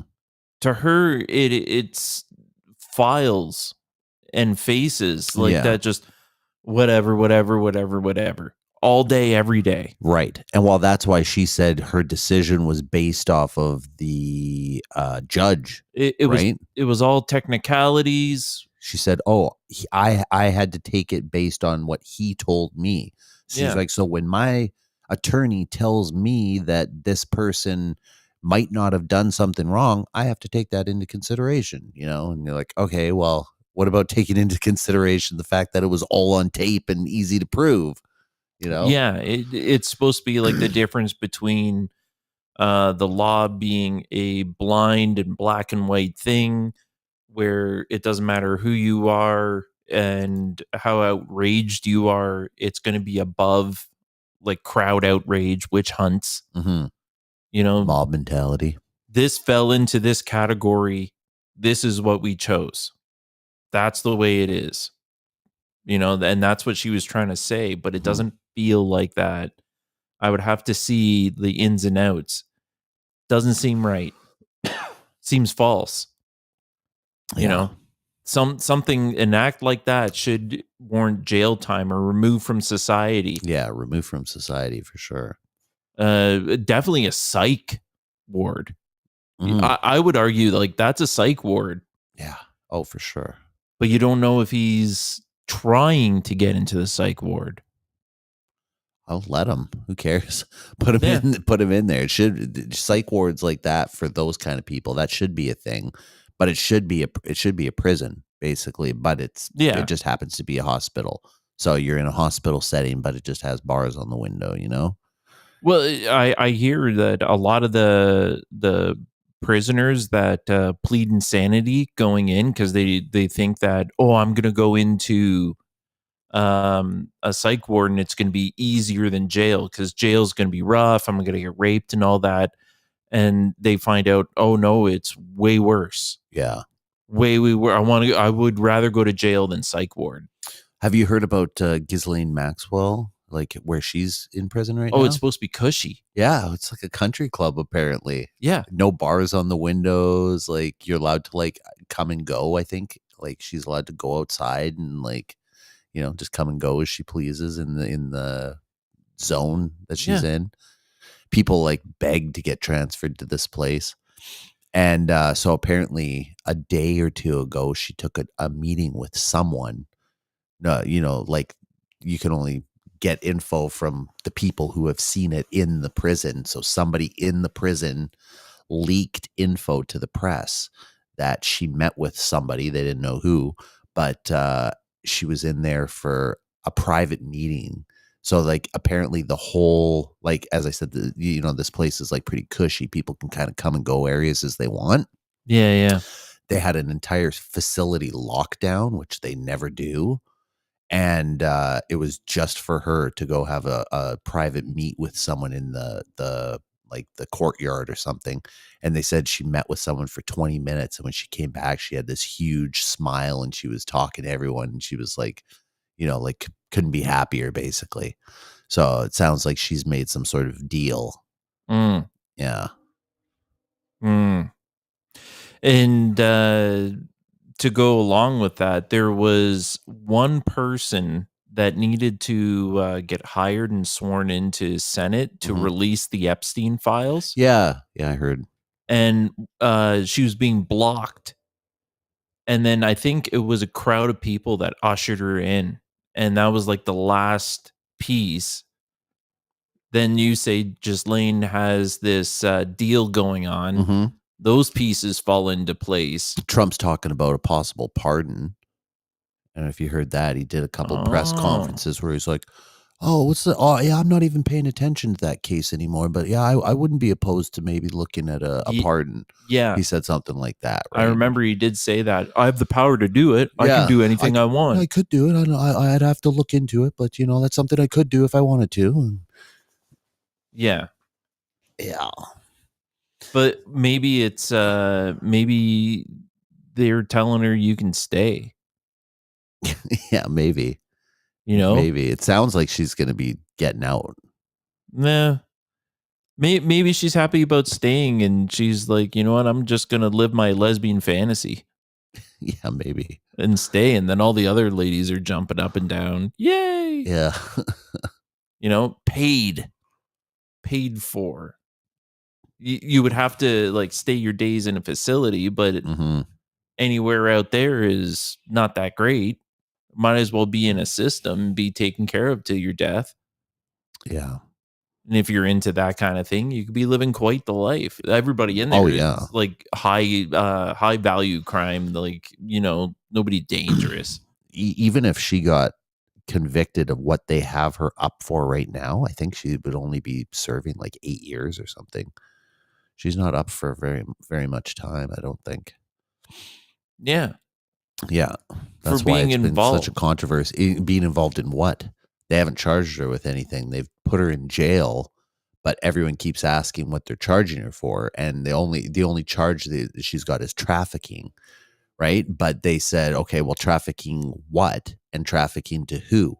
Well, that information hasn't been released, Yeah. right? And that's the frustrating part that everyone keeps going back to is like, well, yeah, how can you be holding anyone in jail if, for trafficking, if you have no list of who they trafficked to, right? You need proof that they trafficked to someone. Who's that person? So I noped out of a documentary on this whole Epstein event of like the victim. Mm-hmm. And it was a girl who was underage at the time, well Right. underage at the time. And she was recounting Ghislaine coaching her through Jeffrey, Mm-hmm. and explicit. And that's the part that I noped out of. Just like, I can't sit here and listen to this. I'm pretty sure that girl that you're talking about just died. That might have been the one. Yeah. That might have been the one. But there were supposed to be many, many others in the whole island of it. But they don't have proof except for this list, Mhm. apparently, or this book. And then this woman that was involved, not only involved, but was the lure, the one that made girls feel okay because, oh, she's like a science nerd and has a British accent. And, like I myself, if not a young girl, but if I was a young kid and she's leading me around, I'd follow her. Hopefully not into Jeffrey, but like, she's attractive. Yeah, yeah. Of I've course. seen some photos where I'm like, That's how cults work. They always So, bring in yeah. the hot girls to bring you in. so bad you're a monster, and then she would lure them in and they're nice and comfortable. Okay, you're just doing this. It's fine. And it was supposed to be countless girls. So we know of one. How many more? Yeah. It's I think I lots more to come out. I think I've heard of it like at least 4 or 5 in passing if I'm some kind of internal tally. Mm-hmm. But still only that one that was like kind of everything was kind of resting on. I think she was like the one that was like underage at the time, but now she's, older. And I think it was kind of how things cascaded. Like it was because of her testimony, this all kind of fell, this whole Yeah. thing started going in the first place. And then now she's passed on. I don't think we want to be ghoulish and focus on the victims. But how many victims? Like, is there a large list? Is there a small list? Like, Yeah. how do we tactfully go about this to know, what exactly am I looking at here? Even if he did it with one kid, Mm-hmm. and we're just going to call it a kid, but even if he did it with one, that's too many. So we're already, yeah, I know we're going late. No, I'm just checking. Even if he did it with one kid, that's too much. Even if she was an accomplice to it, that's too much. Mhm. So, and there were supposed to be people brought to this island and what if everybody on the island was of age? And Well- this is all blown out of proportion, and these underage girls are something he had on the side. Yeah, I know. There's another guy I watch. What's his name there? Static in the Attic. I think we've talked about him before. He's got a really good channel, and he brought up that fact that he's like, so far everything I've looked into about this case actually seems like she might be kind of telling the truth. He was like, she like in her deposition, like when they were asking her questions about like, when was the last time you spoke to Jeffrey Epstein? When did you bring this girl to meet him and whatever? She said like the last time she had an interaction with him was 2 years ago, like before he died. That was the last time she like talked to him or something. Mm. Yeah. So what? He kicked her out and became a pedophile? No, I don't know. He was pedophiling That girl that like said, oh yeah, like I was underage and she introduced me and all that. That all happened in like, let's say 2008 or whatever, and then he got arrested like, in 2011 or something. Right. So it was Yeah. like a couple of years later. And so that's what she's like, oh, well, the last time I saw him was, 2 years before he died, basically. So like I hadn't even talked to him. And now she's getting associated with all this, and she's like, yeah, I would bring these girls to him and whatever, but they were all like, models, and they were all like 18, 19, 20. Like, and there's other people like Brett Weinstein, that scientist dude. He met with Epstein, and he said that he had a 20-year-old girl that was just sitting on his lap, and he was bouncing her the whole time, and her tits were just like flopping around while he was like trying to talk to this fucking scientist dude. Yeah. You're like, so what do you think about quantum theory there? Point, point. Probably trying to get him enticed to be like, oh, I want to join this guy's fucking crew. Yeah. Yeah, and that was always the enticement, right? That's what I was talking about with Silicon Valley becoming Satanists. It's all based around the women. Yeah, well, if you have women to do whatever you want, you have the absolute power. Up to Hillary Clinton being into it. Other women, Satanism the idea, of Satanism seems to connect with sexual worships, and stuff like that, sexual rituals and shit. Aleister Crowley, yeah. Yeah.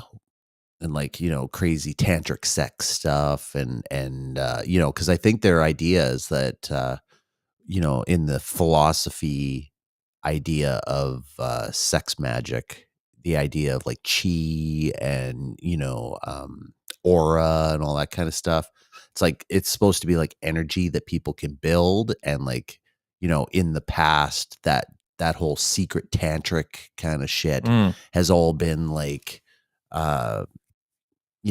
kind of held with the priest class, I guess, and that was it was all about sex rituals. Like when you hear about like the Philosopher's Stone and fucking, all these things, it was all about like building up these sexual energies and how you needed a female. And that's why there's so much phallic fucking worship stuff, because it had to do with sex magic shit, And the tantric idea was like that. Oh, like, you'd basically keep edging yourself up to that point. And then, you would like bring it back so that you could like kind of keep the yin yang energy between male and female kind of going, but like, without like ending the session. Oh, they have them nowadays as a solo endeavor called Gooners. Gooners. Yeah. That's Yeah. funny. I heard about them. That's funny. They edge themselves in the amount of time is competition and point of pride. Right. Okay. And apparently towards the end it just devolves the person. It doesn't do anything special and just and then utter stupid words like vagina. Yeah, they record themselves quite often. So, and then other people laugh at them and have shows about it. Check out this guy. Gooner. Check out this gooner. There's gooner tapes. Yeah. To go along with. Poppers are involved. You know the drug? Yeah, the drug kind of like you know you sniff it. Oh yeah. Yeah, it on the tape it'll tell you like take a popper. Wow. Yeah, poppers are like basically the reason for HIV. What? Really? Yeah. That's how HIV was invented, with poppers. Okay, well, okay. Can you connect those? I need to hear this at least. Okay, well, so like during the 80s, right, when HIV became a thing, yeah, right, the drug culture was rampant in the gay community. So sure, yeah, you know, you could imagine what a typical night would involve, like you know, in the gay clubs in San Francisco and shit like that, right? Where it was like an all night, like, you know, imagine like Club 54 basically, right? Yeah, like it's that kind of situation. Everyone's like partying all night, they're doing lines of coke off the table, and poppers were a regular thing. So you could go to the bar and they would be like, you know, they would say, "Oh, last call for poppers." You know, like it was a huge thing. It was part of the culture, right? Especially the gay culture. And the idea why it was so popular is because, like, as you sniff these things, they relax your ass.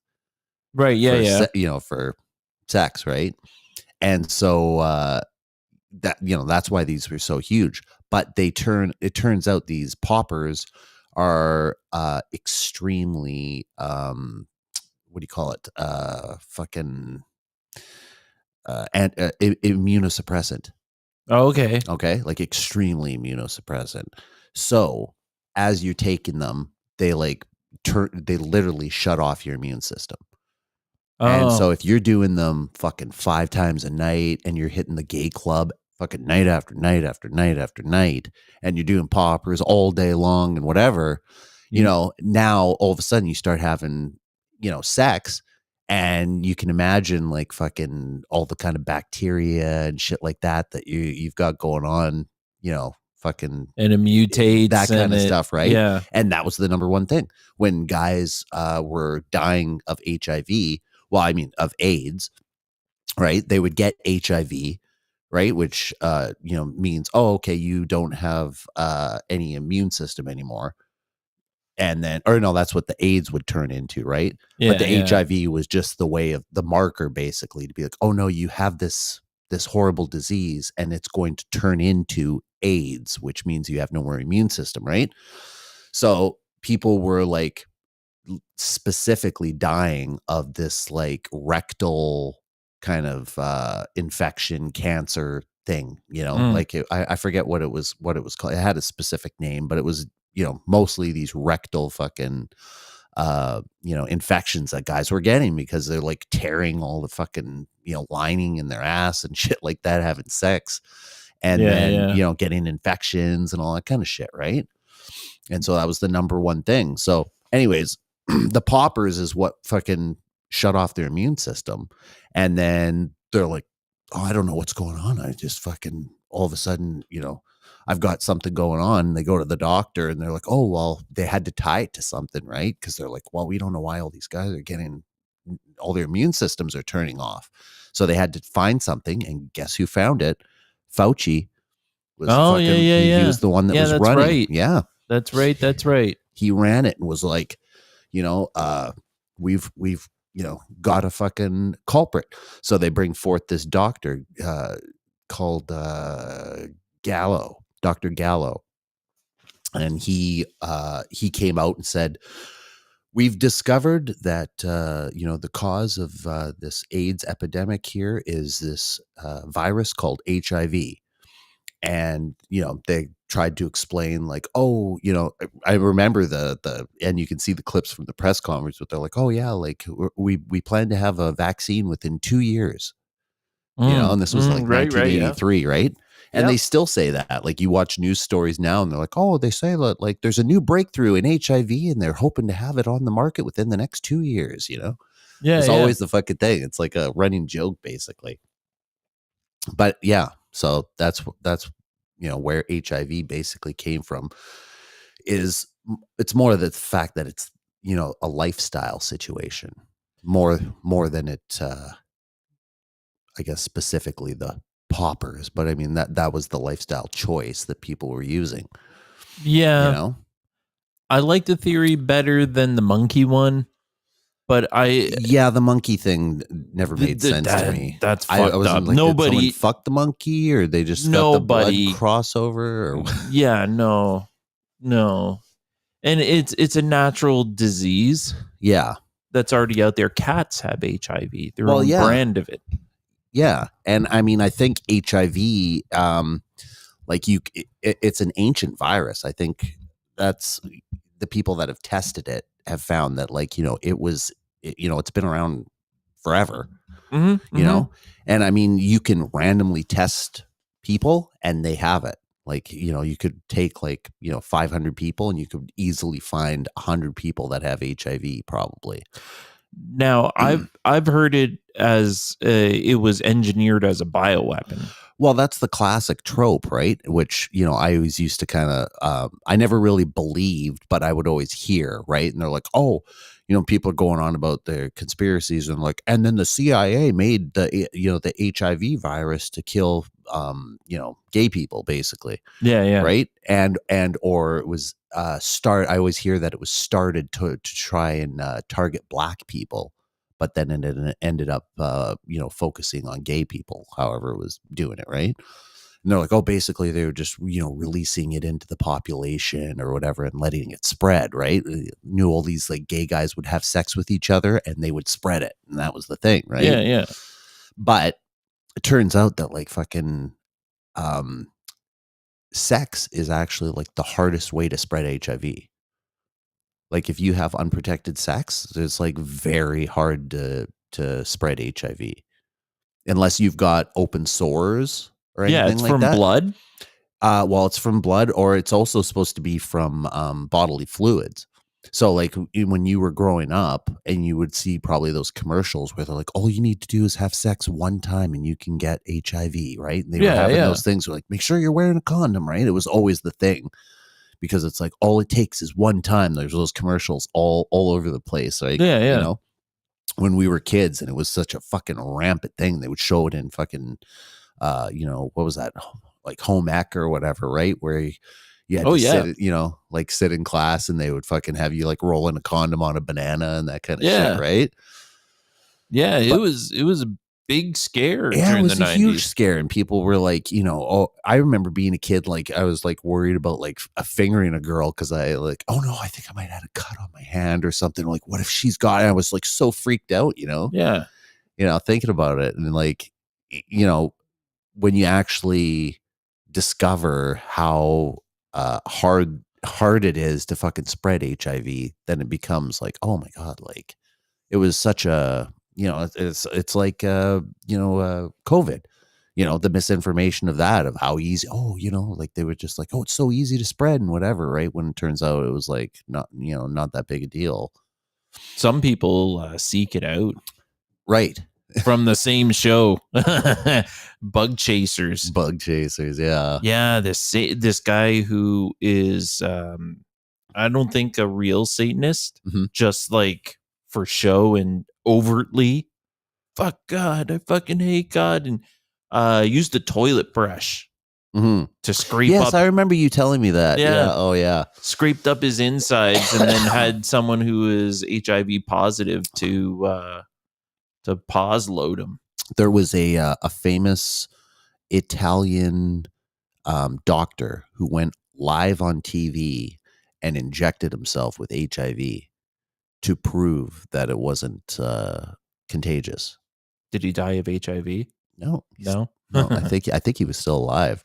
Just ended up. I think if he did die, it was like something else. But Well, yeah, it was a famous thing, like because it was on Italian TV, and that never made the news in the rest of the world.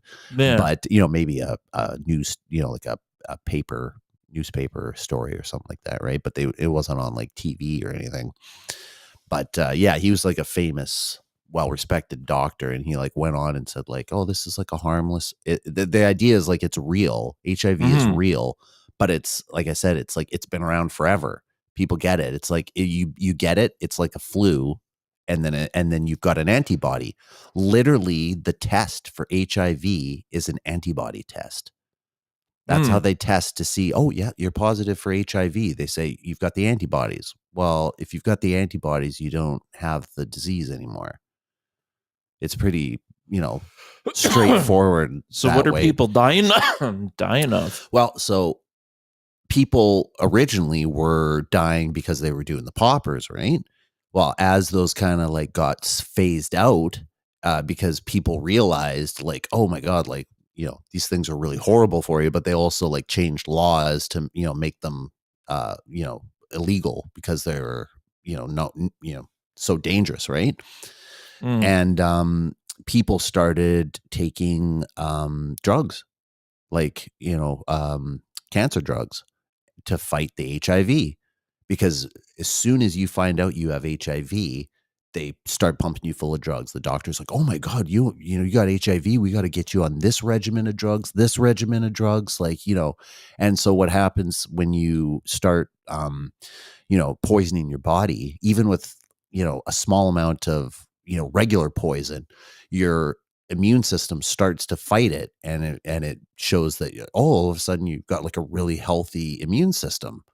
Like someone starts poisoning you with, say, arsenic or something like that, right? Yeah. First, they start testing your blood, like, oh wow, you've got a lot of antibodies going on right now. Like, this is really good. We're showing some good signs here. But then over time, with the added buildup, then you slowly start to get poisoned, right? Yeah. Okay. So these people were taking, finding out, oh no, I've got HIV.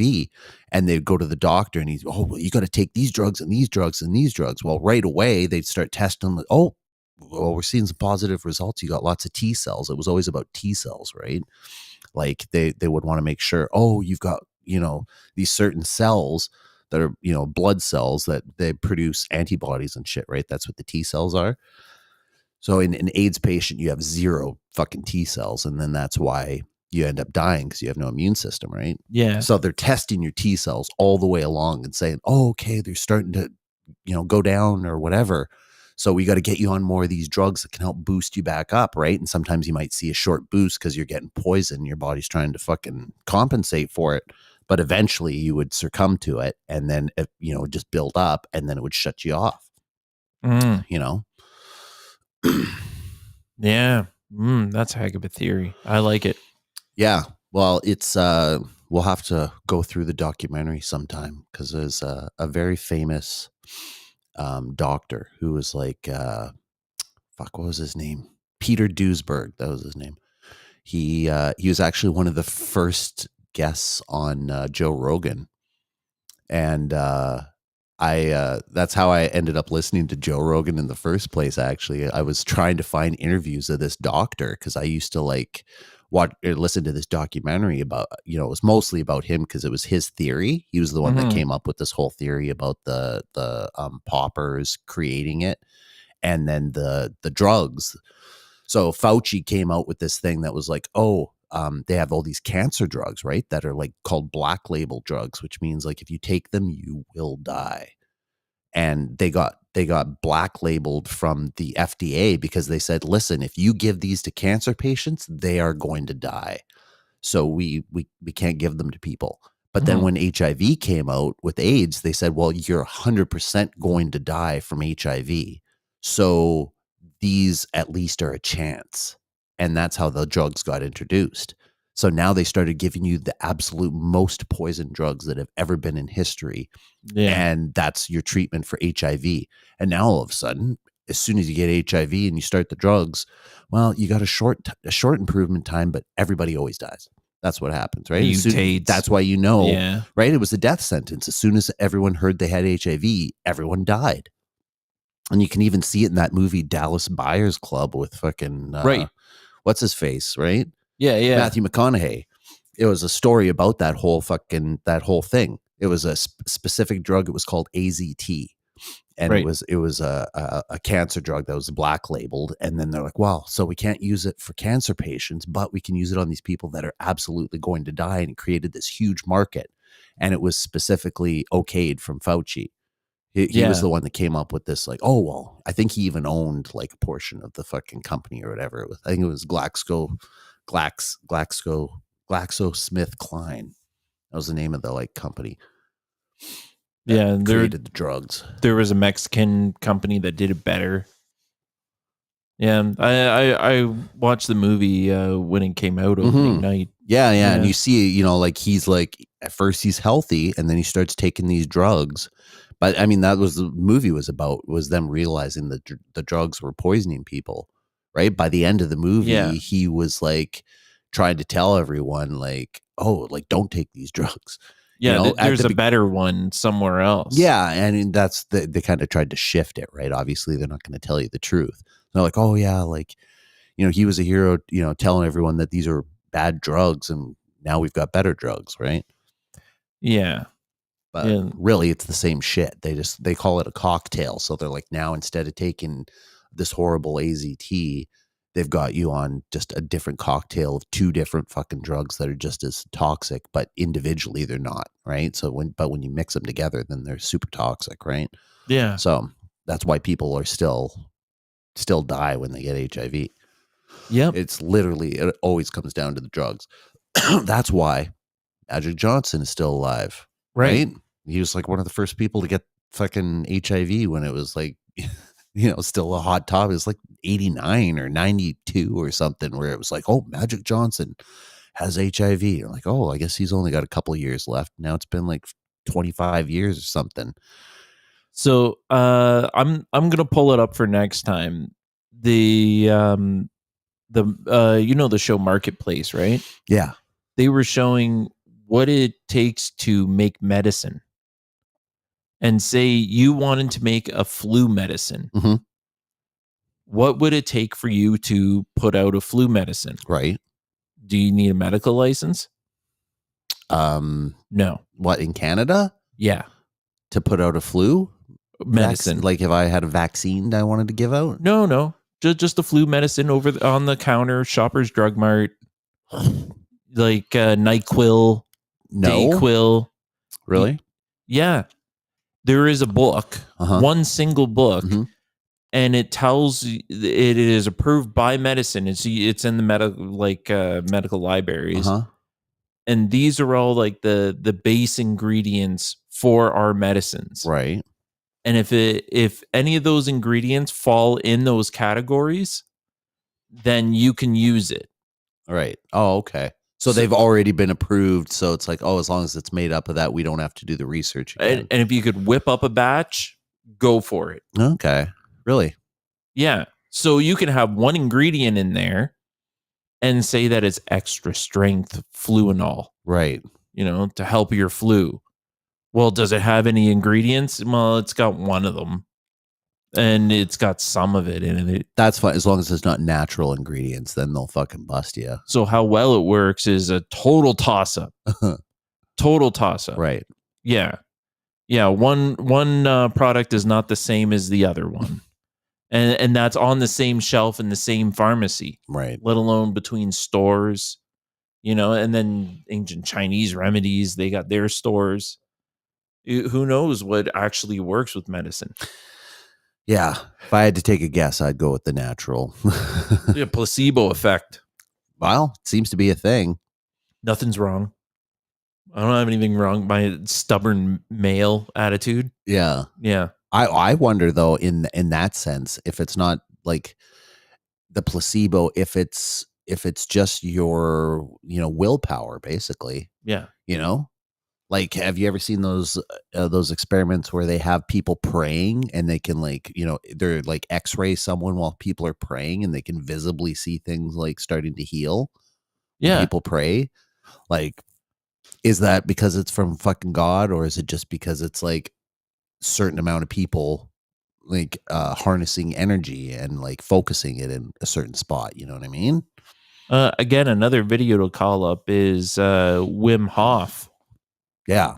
Right. willing a serious illness that they injected in him, and he just willed it off of himself. Oh, really? I've Yeah, never seen like that. ate it up, no problem. No, I'm not sick. And it was tested with a bunch of other people, like solid science.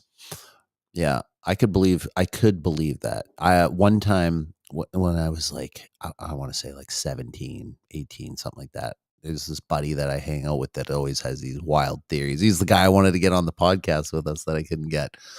But he told me about this kid. He was like, "Oh yeah, man, I heard about this kid who's like 14 that got like fucking this stage 4 cancer or something."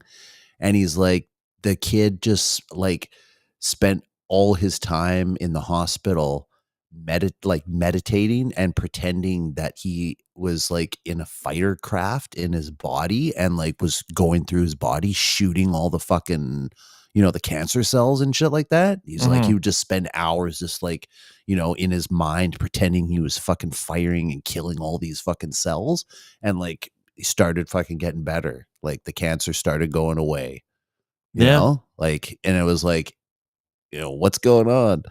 Yeah, versus the people like, oh my God, I have cancer. Yeah, well, it's just like it's a death sentence, right? Yeah, get in a wheelchair, shave their head, put a blanket on their lap. Yeah, like they get right to it, right? Yeah. Yeah, like they just accept it, right? Yeah, That's then they a die. classic Like- thing, just like, oh, I've already accepted my my fate. And I think that's a pretty common one. People like just like right away settle into that melancholy, like, oh, I guess it's my time, and Oh, I knew gonna it. die. Yeah. It's so starved for sympathy that in a pity party that it trips them right into death. And like, no, you should be the opposite, fighting. Yeah. Well, anyways, we're at a 3-hour mark now. We had to catch up. Yeah.